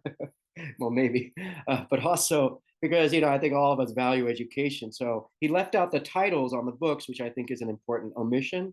But I still think it's probably not just a total condemnation of higher education so much as possibly looking at higher education in the context of the New World, perhaps, or perhaps him responding to Dartmouth College. He might have thought, I've got this great prestigious gig at Dartmouth College, and then he gets there and realizes the students are a bunch of punks. And maybe that's not true for all of them, but maybe he had a bad experience at Dartmouth College. And I wonder if maybe this is him frustrated with Dartmouth College, as well as him just frustrated with higher education seeming increasingly perhaps jaundiced, irrelevant, death-like. Bailey, I think you raised your hand. Yeah, I think it's more of a form of criticism of the curriculums, saying that you lack, not you as an individual lack intellect, like just smartness and intellectual thought process. It's more like you're not putting the thought into, like, you're not learning from this. Like, you're not You're gaining just knowledge, regurgitating. you're not interpreting what you're given, and you're just like a machine Yeah, okay. doing what you're told, and then you're essentially like a dead bone. You're just being birthed to be dead. Right, because if you're just regurgitating the same stuff and not maybe thinking independently and just sort of, that's a good point, because I wonder that definitely is supported visually in the idea that the books have no titles, that it's a stillborn baby. They're sort of all the same kind of. Go on. Sorry, I think it also works for the kids, like with the teacher is Oh yeah. same thing. I you're see that. you're being graded the same way. I think, well, my mom was raised in Western Germany, in Berlin, and this kind of reminds me of that, of in East Germany, how they had this certain grading system. Yeah, tell everyone else a little more, who maybe some people might not be familiar with East and West Germany. Well, since there was that division between the communist DDR and the Western Germany, which was divided between France, America, and England districts, and then you had East Germany, which is taken over by the Soviet Union at the time, and they're very strict. They built that wall, I think, in the 50s or 60s, and they didn't have bananas or chocolate, anyways, in their school system. They didn't. No chocolate? No chocolate. My grandma said the next day when the wall opened up that they were out of bananas and chocolates for a good week. Wow. But so the kids, no matter how smart you were or how dumb, like how low your grades were, you kind of got evened out. Like, you can try all you want, but if a teacher didn't like you, they would set you down, put your grades very low. And you're kind of set into this category of where you should stand and what type of profession you can get out of that. Yeah, so I think I met a woman when I was in Cuba who told me exactly that. That's her criticism of Cuba. And she was a biologist and very bright, and her critique was just, that it's sort of, the system evens you out, even if you sort of want to be, do work harder, or kind of take interest, you sort of stifle your curiosity, because it's all about sort of evening everyone out into the sort of same thing.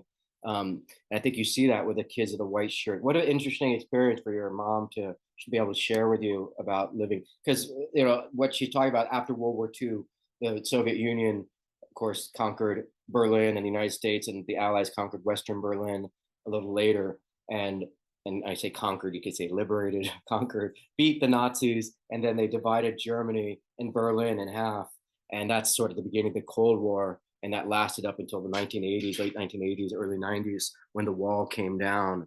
And the difference between the two sides was sort of like night and day as far as communism and capitalism. And yeah, really fascinating. I'm sure that's a wealth of information for you about kind of life in the Cold War. And yeah, I would think that you could definitely consider whether Orozco is maybe criticizing the capitalization of education, maybe the way modern education, because definitely the word modern is key. Kind of, what does it mean to be modern? There does seem to be a transformation from kind of agricultural. Of course, you got the air conditioning vent right between there. I always wonder how much the artist is playing with some of these architectural elements. You got the air conditioning vent between the farm and the schoolhouse, and that feels a little like before modern. And then maybe on the right side, you've got modern life. Some people point out the buildings. So it could be, he's talking about modern education being sort of going from some kind of innocence to something more kind of nightmarish. Of course, a lot of things happened between the first part and the latter part: Mexican Revolution, Russian Revolution, and so, that would be Communist Revolution in the Soviet Union. It could also be maybe more, or instead, it could just be these are two sides of the same coin. Just one's more monstrous, but both sides are sort of conditioning children to be like cogs in a machine. Definitely reminiscent of the Pink Floyd album, The Wall. I highly recommend checking that out because it's really, the whole album is called The Wall, so it's very much like the Berlin Wall, and it's a critique of education. That's the song "We Don't Need No Education, We Don't Need No Self-Control, Thought Control." So it reminds me of that sort of nightmarish view of taking children who are innocent and and brainwashing them, turning them into parts of sort of a maybe a materialist society. Any other thoughts on this mural here? And if you're just joining us, definitely check with me at the end of class. Make sure you didn't miss anything about midterm or whatnot. So any other thoughts about this mural here before we move on with Orozco and then get to Diego Rivera?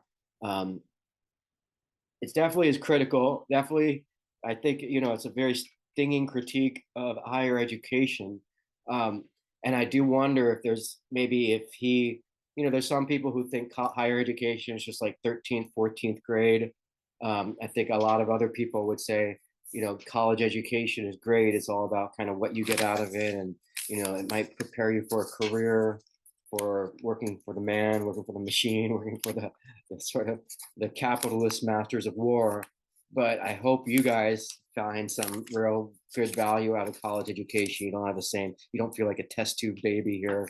But I think that's why, for me, I puzzle over it, because I wonder if he's maybe criticizing something more specific about higher education, because it's a pretty, strong critique to saying that we're just reproducing sort of skeletal babies.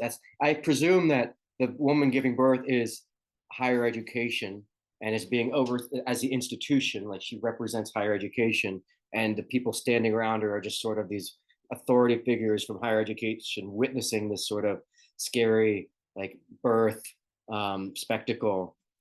So I just, I wonder what it was that made him so angry or so critical of in universities, which is sort of why I go back to wondering about maybe there could be some more autobiographical elements here. I'm not feeling like a skeletal baby yet. I'm glad to hear that, Maggie. I hope none of you are. And I don't think, personally, I think, I teach another class with students who aren't artists.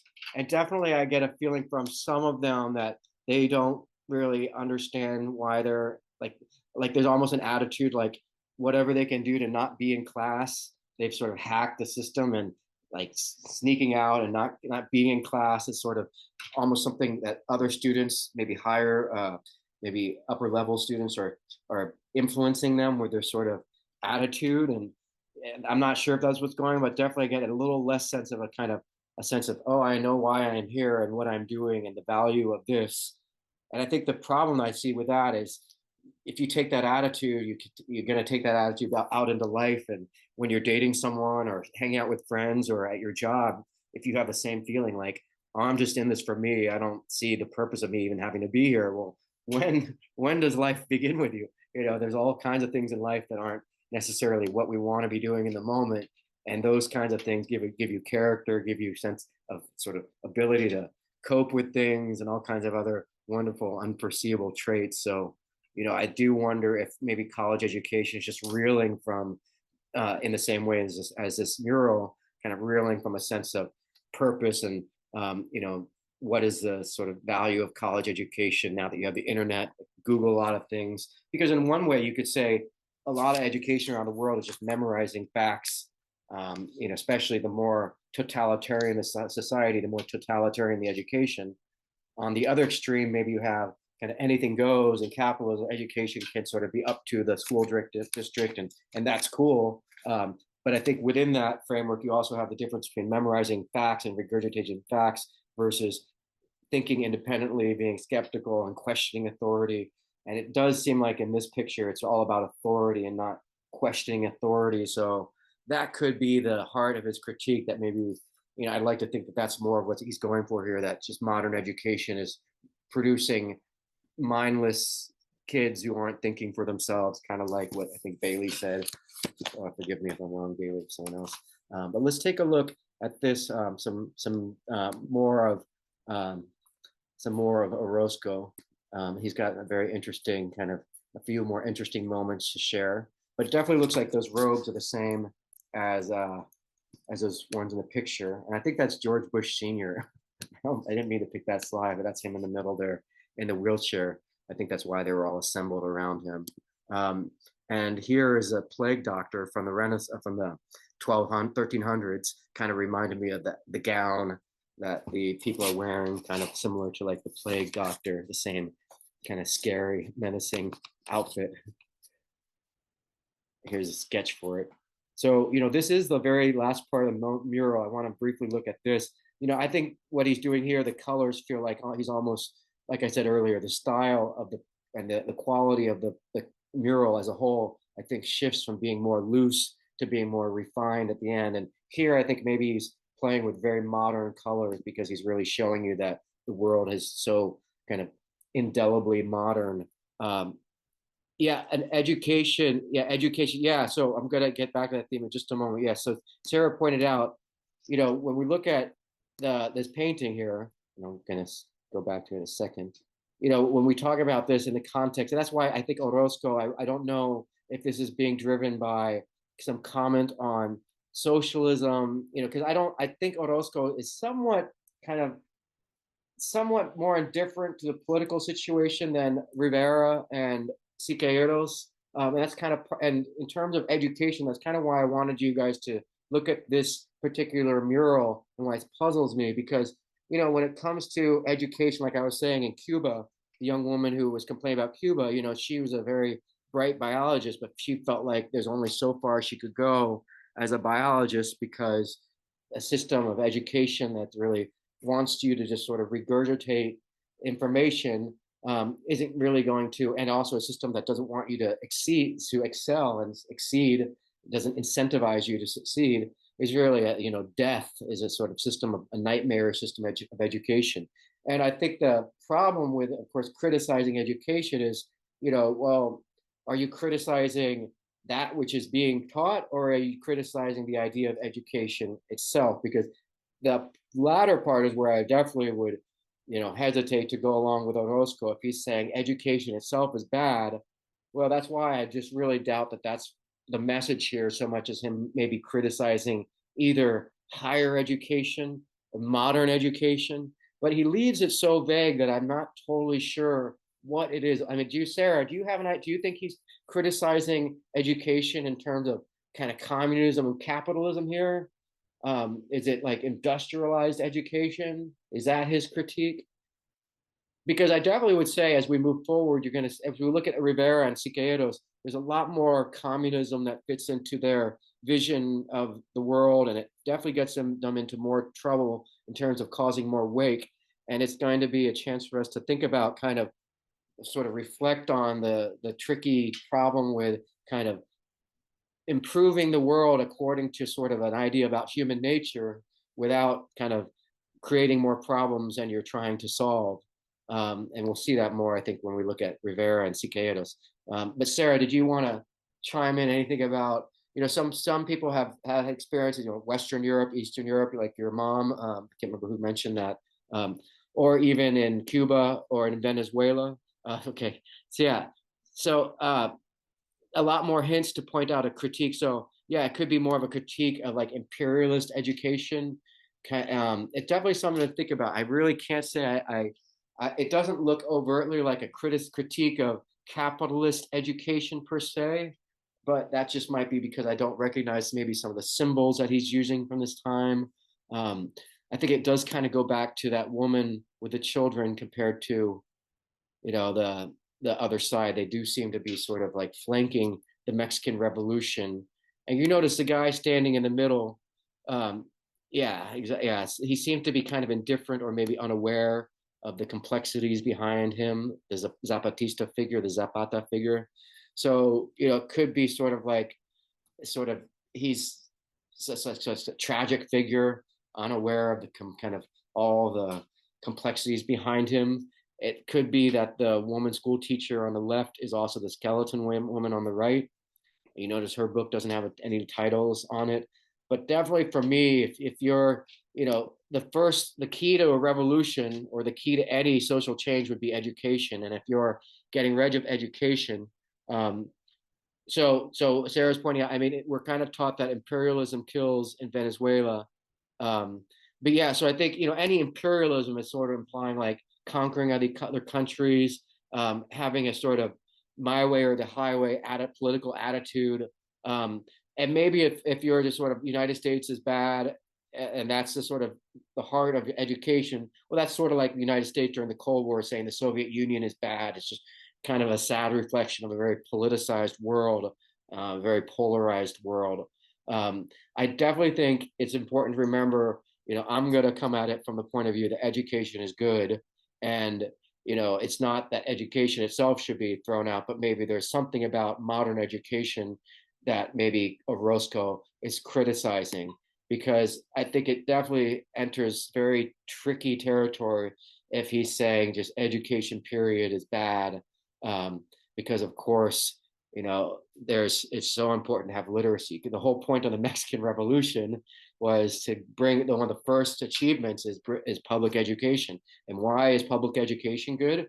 Well, if you're a farmer, like a lot of farmers in Guatemala, they couldn't write. They were illiterate still today. And if you're illiterate, then maybe someone comes along and they want to steal your land. And if you can't sign a contract or sign a deed or read a deed or read the laws and protect yourself with legal documentation, maybe an unscrupulous lawyer might take advantage of you. So usually they could only sign their name with a thumbprint. And so if you can't sign your name with words and you can't read the documents, it's so easy for someone to take advantage of you. And that's, of course, what happens. So, one of the first achievements of the Mexican Revolution was public education. And everyone from like Frida Kahlo to others will read about benefit from that. So definitely, I think it's still up the question to consider is whether or not Orozco is criticizing public education here, or maybe something about some of you wrote in your comments, maybe he's criticizing higher education itself as sort of out of touch with the reality, with the real average Mexican.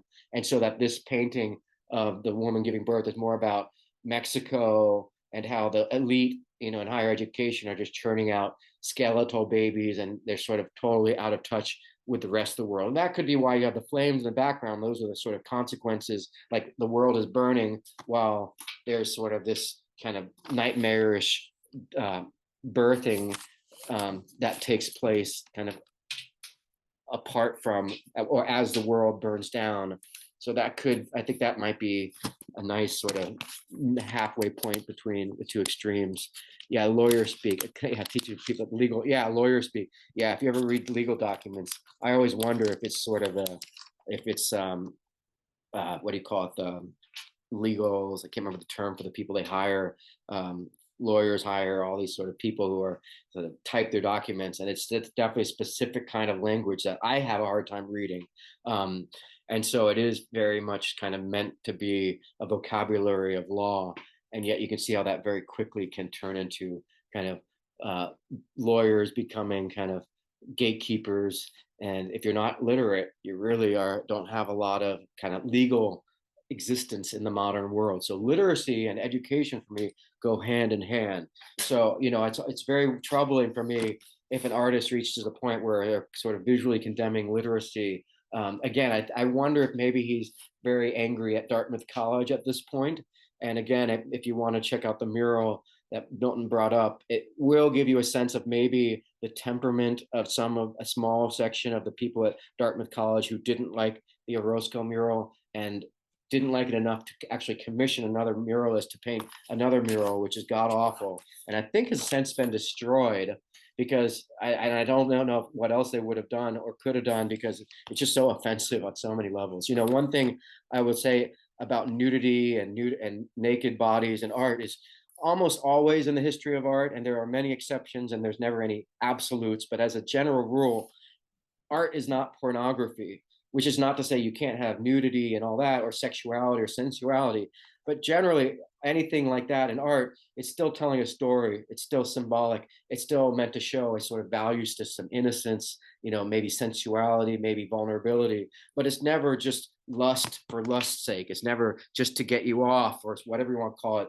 because art is generally has a public, even if it's one-to-one, it's still something on your wall visible for others to see. So, as far as the other murals that show Native Americans and almost like nudity, it crosses the line for me into pornography. And that's a big no-no in art, because you're really violating that kind of, if you Google it, it's another mural that was made by at Dartmouth College in response, and tell me if I'm wrong with any of these details, Milton, from what you saw, that they were some people at Dartmouth College were upset about Orozco's mural, and they commissioned an alternative mural to be made. And if you look at it, and again, I really recommend you don't, because you'll feel, you can, but like me, you'll feel gross after looking at it, because it's such an awful mural in every way possible.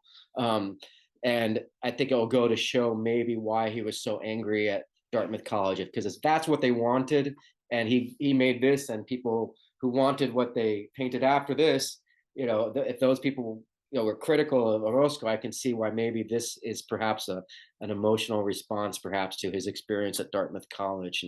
And Dartmouth College is way up in New Hampshire, which is so very cold, very sort of, you're probably locked inside of your dorm for many months, and I just think it's so far removed. I'll bet Orozco spent many months inside painting, and I can imagine students back, and this is the 1930s, in college back then, I think especially as, students were really kind of had a lot more they did a lot more bad stuff just generally, and no one was sort of supervising the way people today are almost like over supervised. So I could really imagine a situation where Orozco's kind of having some students heckle him or bother him, and he's just sort of responding to that with this mural. So anyhow, any other comments or questions about this? We'll probably revisit this idea of kind of education. Just a moment. All right, so let's see the last part. What do you think's going on here? This is a sort of another famous final punctuation note to the mural, maybe an exclamation point. But I think this is also one of his most important murals, because it's just such a powerful and very self-confident work of art. And it's called the Modern Migration of the Spirit. So, an interesting final or response to that early picture of the migration. What do you think's going on here? The focal point is this figure here in the front. The colors are obviously sort of almost like a reverse, what do you call it, a negative image. They're not negative, of course, but sort of not natural colors. Yes, Angela. Like one religion beat out the others. Pardon me? Like one religion beat out the others. Yeah, and what makes you say that? Buddha. Which one?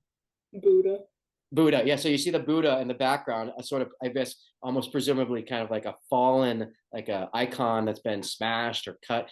He has an axe. So, an iconic, I don't know if you know the word iconoclast. iconoclasm is when you destroy an icon. Icon is a word, clasm, classed, to smash. So, the hammer, kind of smashing things. So he's presumably the axe is sort of the instrument of destroying these kind of things behind him. You see the Buddha, you see the Ionic column fallen over, presumably representing civilization. And you see the cross, though, too, don't you, Angela? That's definitely, it seems like the crucifix, the Christian cross, has been the most recently chopped down symbol of religion. So did you mean that? Did you exclude that? Or did you mean sort of another religion has toppled Christianity as well as Buddhism and the ancient world? I actually, my brain like just. No, you didn't notice the cross. No, yeah, I meant that because I didn't see the cross too. The first time I looked at it, it's almost like it slips out of your brain because it's so big. It's almost like just part of the landscape, and then if you kind of, it takes a while, then you notice, oh, that's like the most recent thing he cut down, and it still builds on your idea because it just, maybe one step forward. It's not the Christianity that's triumphed, but maybe, well, what is it? If he's cutting down the cross, so you got the Buddha, the Ionic column, you also have all this like kind of instruments of war. Who is he? What's he doing? What does he represent? I thought he was Jesus at first. I've always kind of like, oh, Jesus. Maybe subconsciously I saw a cross. He's got this sort of tunic around his waist. So it's a lot of Jesus, like, the beard. He looks like a kind of Eastern Orthodox version of Jesus. And I think the artist is kind of playing with the idea of Jesus cutting down the cross. There's something kind of funny about that.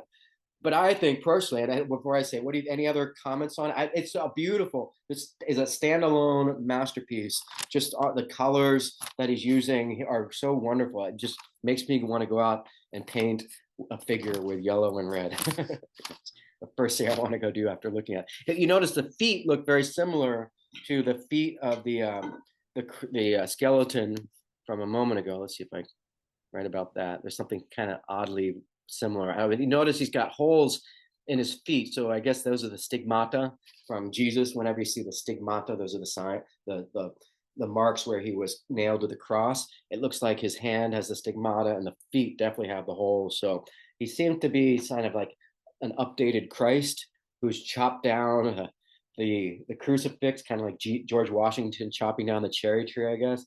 But I think he's got this modern warfare behind him because he's basically like this sort of antichrist, this sort of modern Christ who is now, in Christianity, and I'm not Christian, but I know that they talk about Jesus returning. So maybe this is Orozco kind of treating Jesus kind of like Milton was saying about Quetzalcoatl, sort of how he's using Quetzalcoatl in this sort of fantasy way of kind of updating him and kind of redeploying him. Well, in a way, he's kind of like Quetzalcoatl here, but he's transforming Christ in the sort of, now that Christ has returned to earth, he's returned to earth as sort of this kind of weapon of modern violence.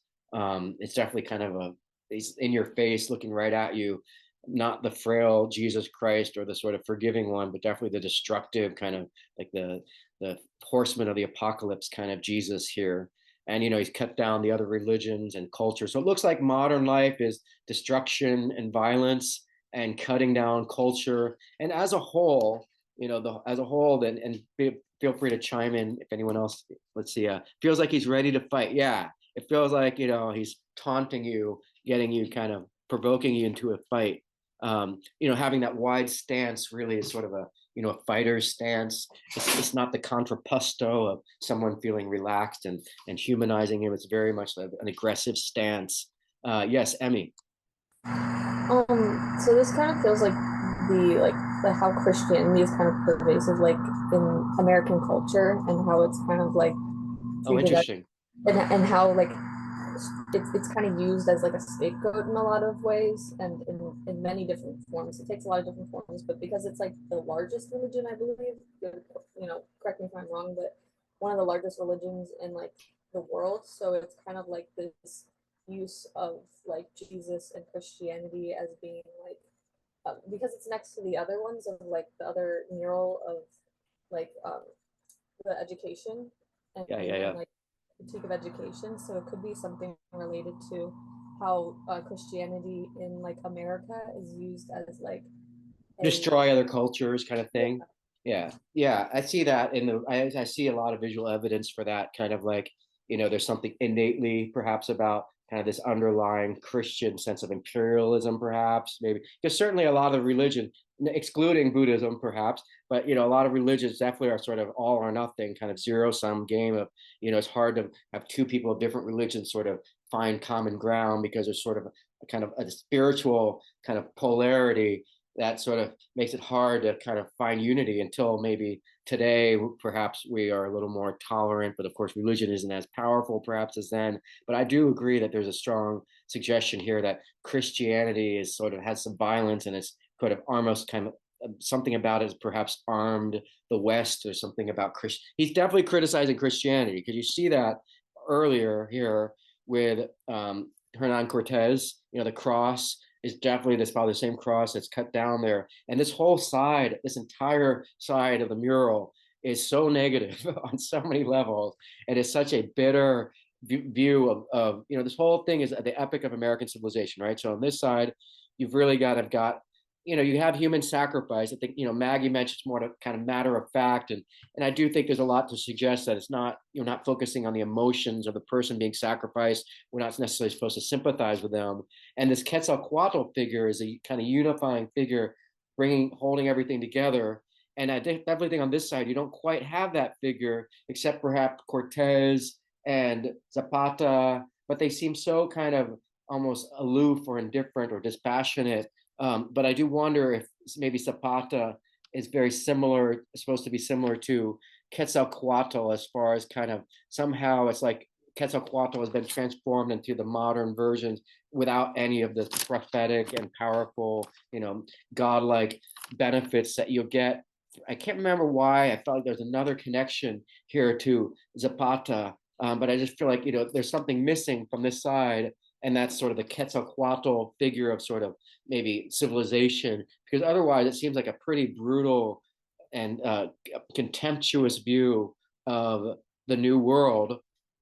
I do think his style gets a lot more crisp starting on here with Cortez, maybe because Diego Rivera at this point is down in New York City painting a few of his portable murals, and maybe he wants to sort of show that he can paint in a similar sort of crisp way. But I also like the idea that Orozco's style intentionally got more crisp because he's trying to sort of have the style itself reflect this sort of passage of time from more primal to more modern.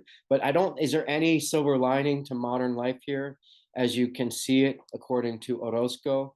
Maybe this is perhaps the most potentially innocent part.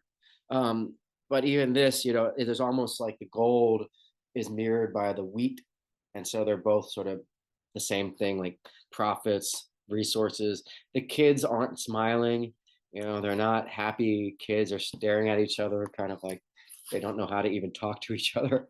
You've got, there's nothing noble about the vision of the military or capitalism. Zapata is definitely kind of shown as sort of the real Mexico, but he seems kind of like he's just, what can he do against these forces behind him?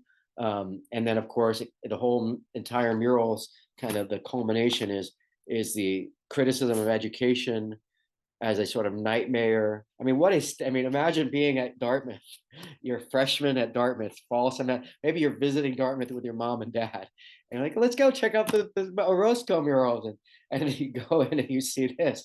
You got to wonder, if I were the kid, I would definitely be like, I wonder what he's saying here. Of course, the door is right there, which I think is kind of funny. But it does, anything positive about this at all?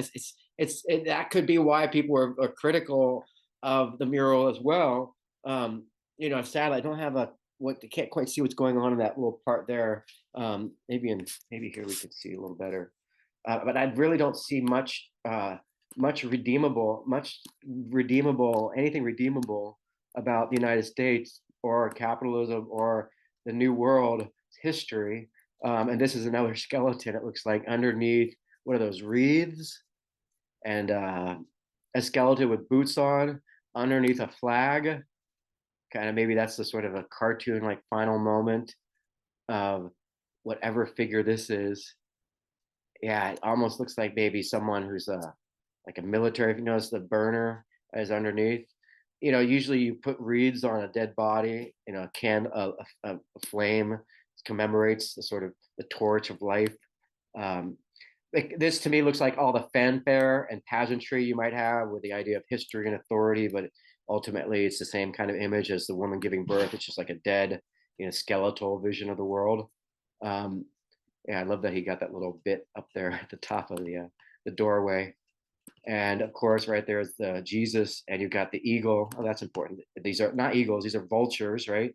Vultures are birds of carrion. They eat meat, dying bodies, and weapons here. So, and chains. I think this very much sets this mural. I think really crystallizes his style and really shows, I think, an evolution into a fully realized artist stylistically here. And we'll see this evolve into, or at least sort of continue into, what we're going to look at in a moment, which is this mural that he's commissioned to make at the MoMA. The two keys to the lock. So maybe this door is, this is the vultures are protecting this sort of locked up chains with keys and the locks and guns. And maybe that what are they? What's locked underneath? It might be an interesting question. Any other last comments about the Orozco Dartmouth mural before we move on? Certainly, we'll revisit this if we need to. But I think this is definitely a very powerful one-off or standalone part of that mural series. The other mural at Dartmouth, to answer someone's question, I don't know what it's called, but if you Google Orozco Dartmouth mural and then maybe controversy or Native American, you'll see a few articles about it. And honestly, I don't know if Milton feels the same way, but it's such a distasteful mural, and that I think that even though it's a very interesting story and definitely worthy of a lot more kind of writing and scholarship, I think it's so distasteful that that's why no one's really tackled it as far as kind of looking more into the sort of context, because it makes Dartmouth look really bad. It makes the United States look really bad. And the mural is so kind of like just cheesy and beyond like distasteful. It was So in the cafeteria, so it's like also like everyone gets to see it no matter what. yeah. Again, I apologize when you look at it, but you'll immediately appreciate why I said that. I think he even uses North American models, female models, to be models for the Native American women. So I think he's using the same model for all the Native American women, and it's just a North American woman. So that gives you a sense of sort of the care and compassion the artist has for a Native American, and just depicting that everything with some basic decency. So Uh, yeah, any comments on there's a that, Milton? whole, I don't know. When I was like reading about that, there was this whole like book someone wrote, assumably someone from Dartmouth, who had like just wrote this entire book about that mural Oh, about the specifically. other Dartmouth mural. Yeah, just Oh, to okay, so that's contextualize it and like okay. talk Yeah, about it. I should read that before next semester, so I got know a little bit more. But again, I think it's such a bad mural that I almost just can't recommend your eyes having to sort of unsee, force you to want to unsee the mural. But I think what's more interesting for me about than just the content is just how it really doesn't. You can make a picture really big, and this is going to be a good segue when we get to Rivera. But that's not the same as a mural, if that makes sense. And you see a lot of that today with, I think they've developed the ability to print pictures, like I can make a picture online or on my computer, and then you can print that into some sort of, I don't know if it's like a sticker, whatever they put on walls now to sort of fill up empty space. And now the technology has reached the point where you don't need someone painting it, hand painting it. They just have a machine that probably prints it out. But again, that's not the same, and some of those do achieve what I'm describing, which is there's a difference between just blowing up a picture and putting on a wall versus making a picture that's made specifically, like a site specific picture for that wall. And the difference is sort of night and day as far as, it's just a picture on a wall versus a picture that's really made for that wall and made to sort of to address the dynamics of that space and among other things. So it's with mural making, and I think this is an ongoing fascinating question for you guys to consider as artists, is, a mural isn't just sort of a big painting, and it also sort of has other things that sort of are the challenges within that sort of issue of negotiating scale and public space. And one of those key things is having an emotional connection in spite of it being so public and big. And that's something we'll get into when we look at Rivera, because especially with Orozco, I feel a lot of emotion in his work. And remember, Jackson Pollock took a pilgrimage to go see Orozco, but not Rivera. So we'll get back to that very important point in a moment. So we remember that at the time when he's painting this Dartmouth mural, this is when, after World War I, and the industrialization of war, and I really can see this kind of dictating some of his attitude towards technology and industrialization, and even kind of the repetition of mechanical forms. This is the time of the Dust Bowl and the Great Depression.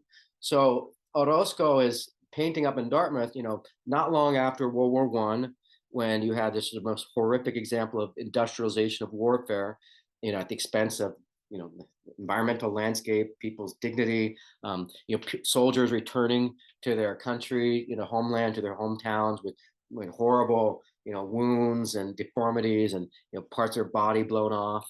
And then you also have the Dust Bowl and the Great Depression. So Orozco is probably channeling a very, very depressing time in human history between the Nazis and World War I, and we haven't even gotten to the nuclear bomb yet.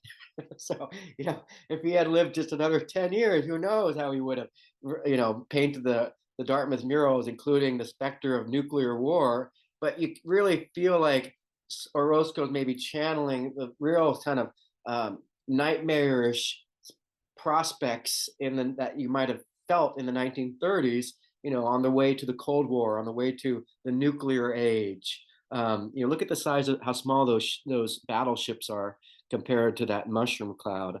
I guess it would be like a mushroom water cloud. By the way, I think there's going to be a lot of cyclones and tornadoes this winter in Florida, I hear, because of this El Nino year. So just keep that in mind. The weather will might be pretty cold this winter, and there might be some water spouts. So you might see some water spouts in Florida, which is like a tornado on the ocean, which is pretty cool. Just don't swim nearby. So I think a lot of that negative view of the world in the 1930s is definitely influencing and sort of marking Orozco's attitude. So we're going to wrap up with Orozco in a moment, and then get to Rivera. And it's cool to be able to look at both of them and the same day. Of course, we'll spend more time on Rivera the next day. So, what you see, when I see Orozco's work after the United States, is definitely, it seems to have had a positive influence on his sort of artistic style, as far as it's sort of, it's, even though maybe Dartmouth College might have been a bad experience in some ways, I think visually his Dartmouth College mural, it's just, I really find it so compelling in a way, and especially in the sense it's so different than Rivera's take on sort of filling up space. But the emotion is something I really want to get back to repeatedly, because again, Jackson Pollock took a pilgrimage to go see Orozco for a reason, and it has a lot to do with sort of what I think is a sort of distinctly American approach to modern painting, which is a little different than what we see with Rivera. But of course, Orozco continued painting after this trip to the United States. I don't want to get into specific murals apart from the one we're going to see in a moment, but I do think you could see his style really becomes really more self-confident and bold after the trip to the United States. It just seems like it really had a positive impact. I love this man on fire walking. I don't know if you can see this, or we're looking up at the man on fire. And I want to remind you, Orozco never went to Europe to get any of that sort of refinement that Rivera and Siqueiros have. Nevertheless, he's definitely playing with kind of Renaissance-like approaches to architecture and points of view. There's a very famous, I think, style or a point of view in Renaissance painting called de sotto in su, looking down, up. So he's definitely channeling some of that sort of kind of imaginative uses of composition. But I think you also still see communism, penetrating his work. And this is important when you think about the United States and the good neighbor policy, and wanting to sort of maybe co-opt some of this artistic talent in Mexico and use it to help kind of channel people's politics away from communism and toward fighting the Nazis, which becomes very important around 1940 when Hitler invades Paris. A lot of European artists flee Paris, and they maybe flee to southern France, to Vichy France or other parts of the world, but especially they flee from Europe to the United States. And as we'll see at the end of talking about all the muralists, it's really important to understand how these abstract artists from Europe who Hitler hated pollinated with America with this interest in abstract art, which will really come to fruition after World War II. So we will focus now kind of briefly on Orozco's final period in this good neighbor policy when, following up on inviting him to New York in 1931, here we are in 1940, after Hitler's invaded Germany, after Rivera's also painted up the MoMA. Now we've got this sort of new passion for fighting Hitler and using art to to share that message with the world. And here you can see some of the propaganda posters made in this time of the good neighbor policy in the late 1930s, early 1940s. And it's really because the United States wants a stable Mexico during World War II. It wants all the resources from Mexico, which we used to fight World War II. And it wants the oil. More importantly, the oil is really something not just that we want, but we want Hitler not to have. And as you probably know, oil is very important for industrial warfare. So this is definitely a change in tone from what we saw in the early 30s, as far, or even earlier, with the United States kind of being mainly focused on imperial expansion or maybe fighting communism. Now the focus is really on fighting the Nazis, at least briefly, until after World War II. Then its focus is back on communism. So here is Orozco at the MoMA to paint, where he's commissioned in 1940 to paint this famous painting you see there, the dive bomber and tank, which I still think is I believe it's still at the MoMA. I remember seeing it. This is when he meets D.H. Lawrence, who has a conversation with him at the MoMA while he's probably painting, while Orozco's painting. And, this is the same time, very shortly after the Harlem Renaissance, when a lot of the former slaves from the South, or just blacks in the South who don't want to struggle under Jim Crow laws. And Jim Crow laws were the laws that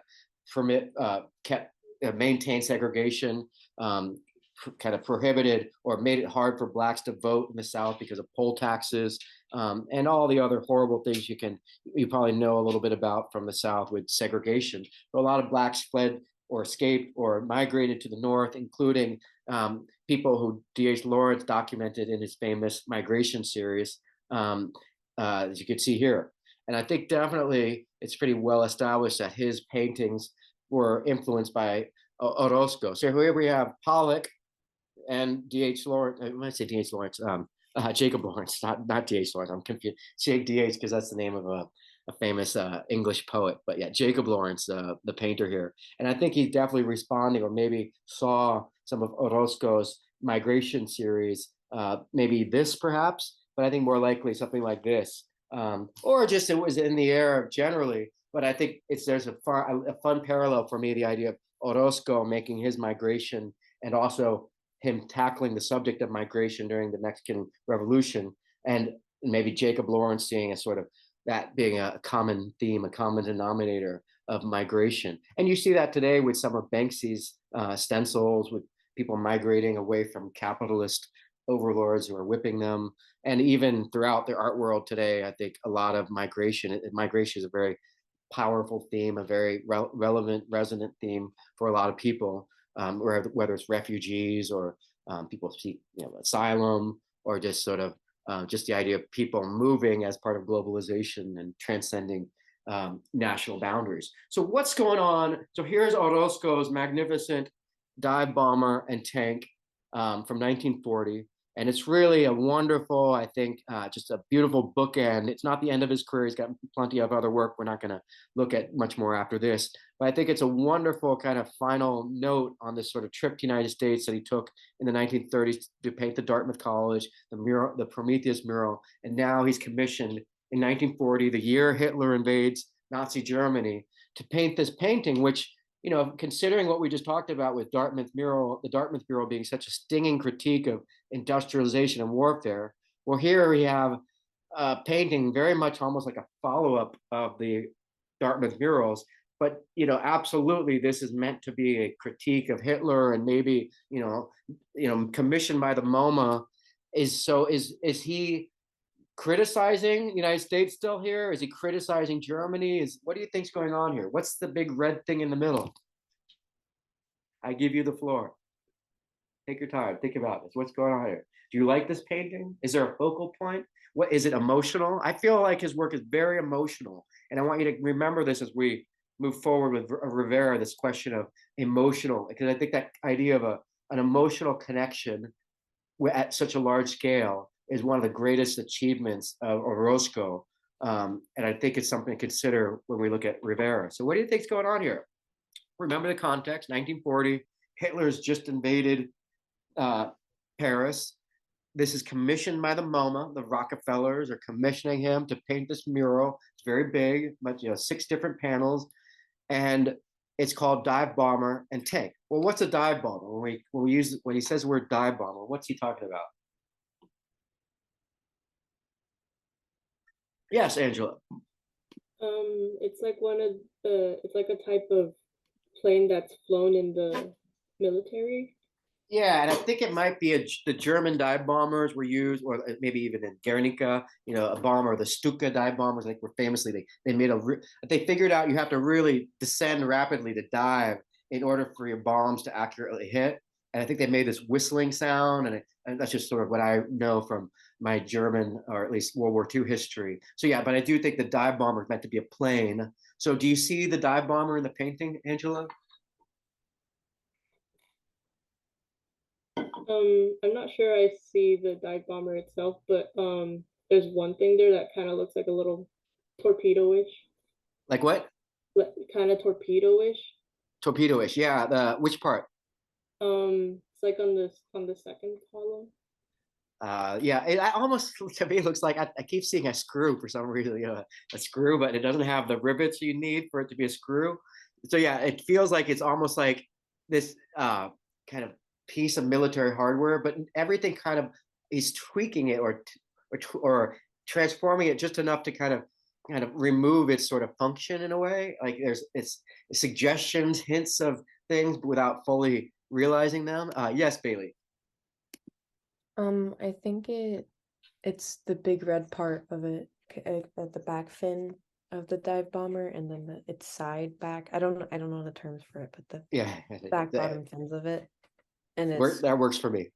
Yeah, hitting on the I guess industrialism with the chains, and then the faces. Yeah, we have very art cultural things that it's bombing. Oh, good point. So those faces would be like the faces you see in theater, like the happy tragedy comedy kind of thing. Is that kind of what you're referring to? Culture, kind of those faces I was thinking of statues actually. Oh, okay, even better, because that's better, because it's like I totally love that sort of the faces are meant to sort of represent maybe culture and or like collateral, like innocent people kind of thing. Is that kind of what you're thinking? Yeah, something around that. Yeah, I love the idea that sort of, because it's hard to see those faces, but they definitely seem to be emotionally either reacting to like one of them's looking up, and in a way, it's almost saying that they're kind of complicit because they've got the chains all around them. They're kind of, it's a very powerful painting. I think you see the dive bomber's wings on flanking the sort of central area, and of course there should be a tank there somewhere. We all know what a tank is, so I don't see the tank as well as I see the dive bomber, but I would assume that maybe this is the wreckage of both merged into one. Angela, what do you think? Or maybe I see the tanks the wheel, the tanks sort of, I don't know what you call the chain. That. Yeah, the chains, that what you're gonna say? Yeah. Yeah, so maybe that's where that's a little bit of the tank. The chains would be sort of, it seems like a motif we're gonna see in a lot of Orozco. The chains like represent modern life, like modern slavery, perhaps. What else do you notice about this painting? I think there's a lot going on here.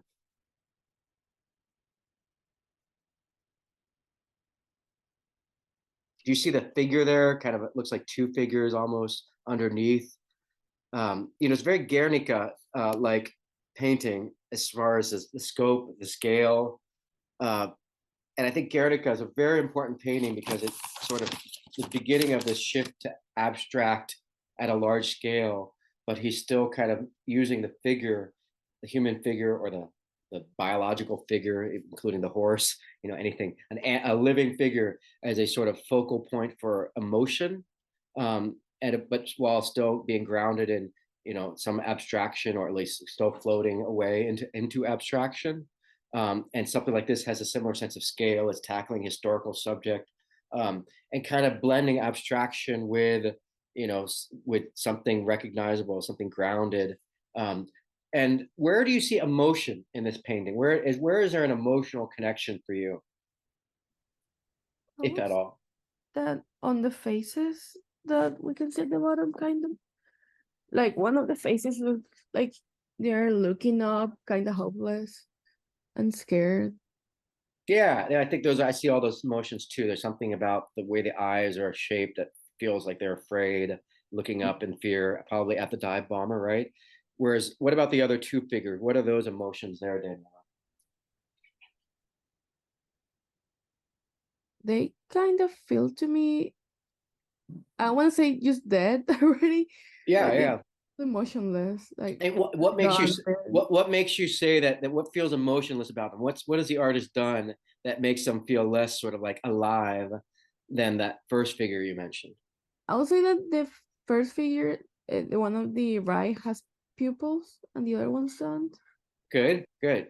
Yeah, And it's like looking up, and the other ones, they're just staring at nothing. yeah. You notice those chains are kind of lifelessly hanging down, and Yeah. that feels also like there's no life. So think about the idea of using a chain, picking just links of a chain as something you want to paint as subject matter.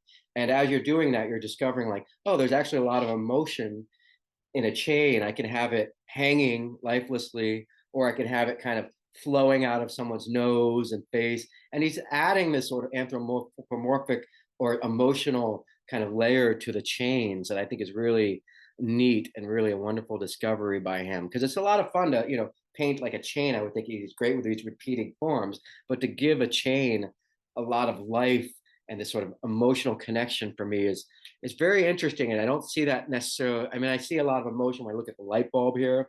There's something powerful about that. And I think this Orozco painting is very important because I think a lot of artists in the United States are going to be very influenced by this Rosenquist. I can see a lot of his painting style, subject matter, because he's almost doing a collage of things here, Orozco. What about those tentacles? You see those little tentacle shapes, almost like an octopus? I see two of them. Am I overlooking another one, or is just those two? And what about the colors? You see that blue and red. Remember, I pointed out that blue and red are he seems to latch onto those colors after maybe painting near Hart Benton, who uses a lot of that red and blue because it's very dynamic, it pops out.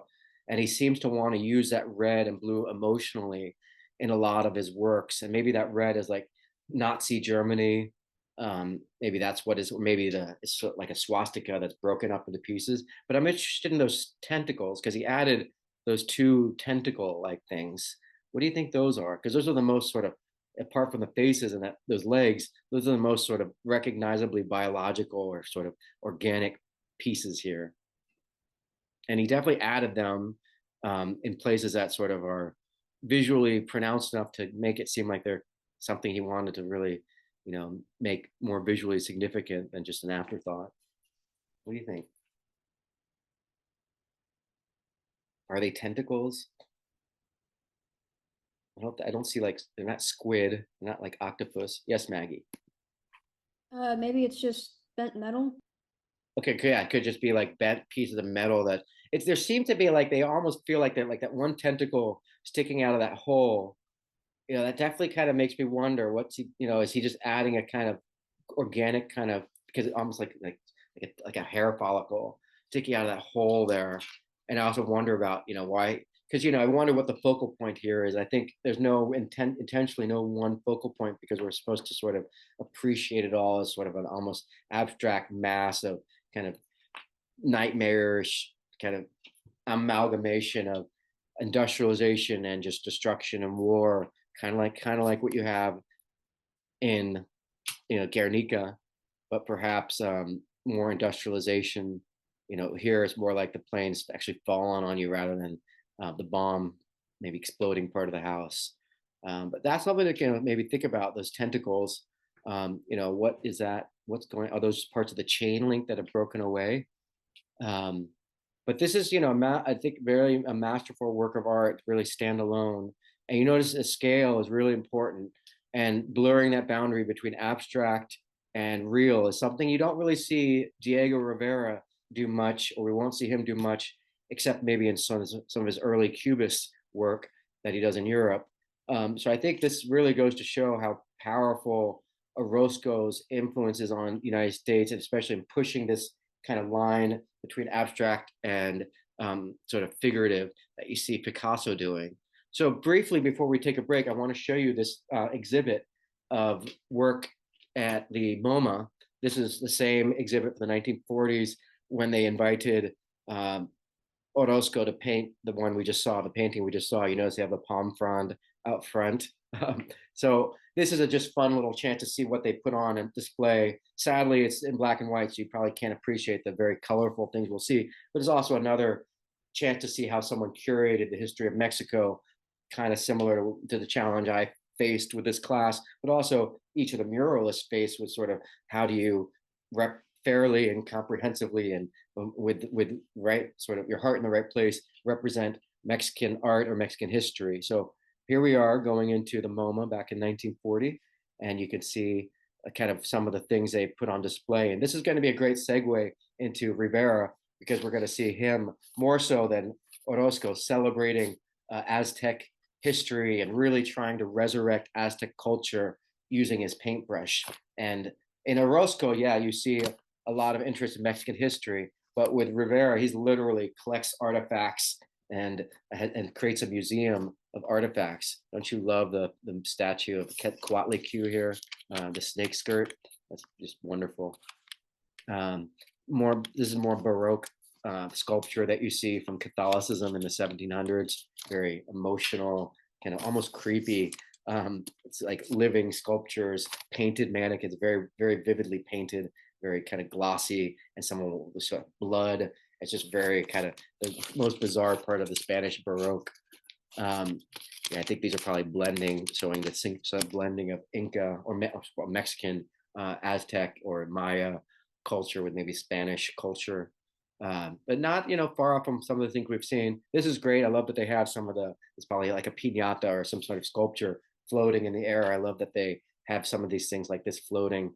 Of course, the palm trees are probably just because they want to make you feel like you're in Mexico or something. And then they probably put the palm trees back into the storage area until they have the next non-American exhibit or something. So this looks like a little bit of maybe like the Santeria you see in Cuba, blending sort of maybe the version of Guadalupe with more kind of indigenous culture, syncretism. I don't know if those look like windmills. Not windmills. What are those called? What are the words for that? A little spinny thing you blow it as a kid. Yeah, what do they call it? Pinwheel? Say it one more time. Pinwheel, P-I-N. Yeah, pinwheel. Yeah, pinwheels. And I am assuming they added those pinwheels to maybe make it more festive. I'm not sure they're pinwheels, but it looks like it. But if that is why they did it, then that's just kind of tacky. But I wonder about the pinwheel being added there. I just realized someone should do a Jeff Koons pinwheel, like a la Jeff Koons, like a giant pinwheel, and just do like that's a great thing to blow up really big, like a giant pinwheel. That's really funny to me. So someone should do that. Please do that and become famous, and then invite me to go see it. So here's some more of that exhibit. It's funny. This kind of reminds me of Pee-wee's Big Adventure when he goes to the Alamo and they see people dressed up as Mexicans authentically making, I can't remember what they're making, like tortillas or something.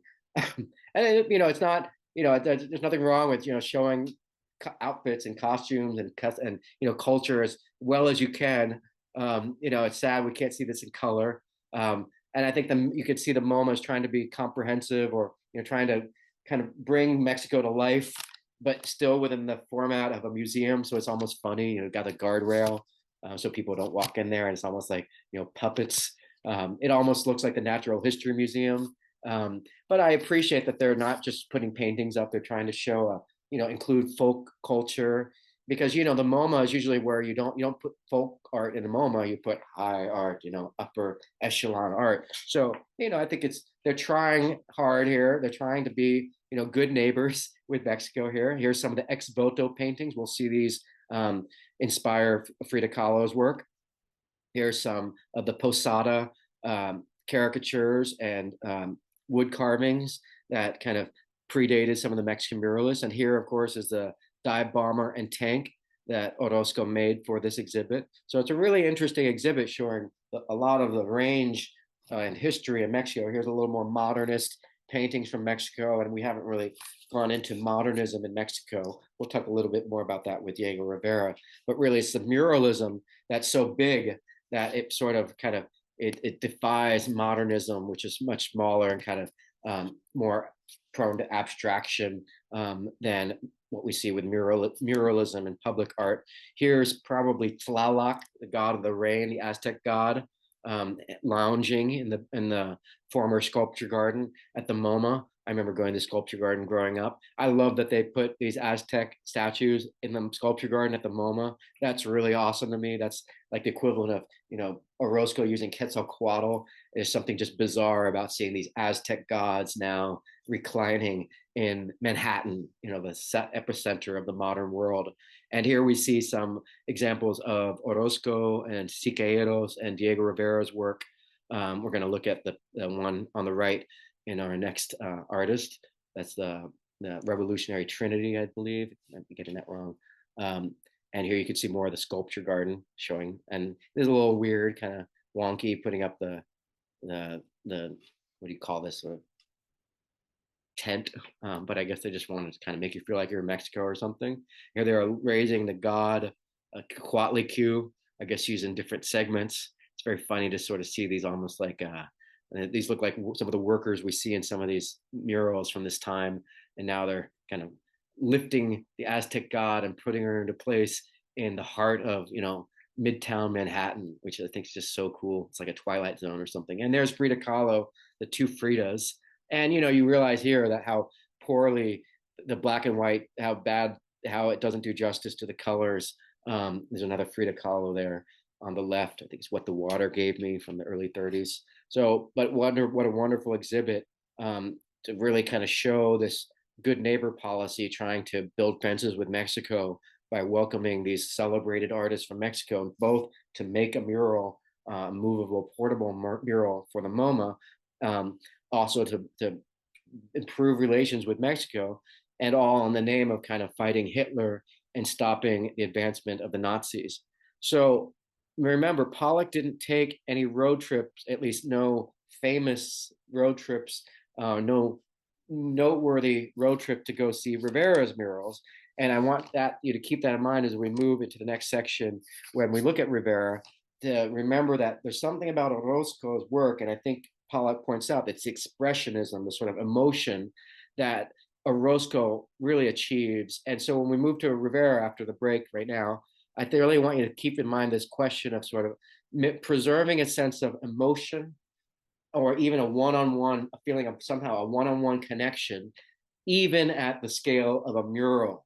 And I think that's really going to be go to the heart of why abstract expressionist movement is so important, and why Americans are so interested, or at least a lot of those painters from that era are so interested in Orozco versus Rivera, because there's something about this sort of emerging United States interest in abstract expressionism that finds something valuable in Orozco and all of Mexican muralism, but I don't think it's necessarily the subject matter so much as the emotion and the scale. And we'll talk more about that in the next section and as we move forward.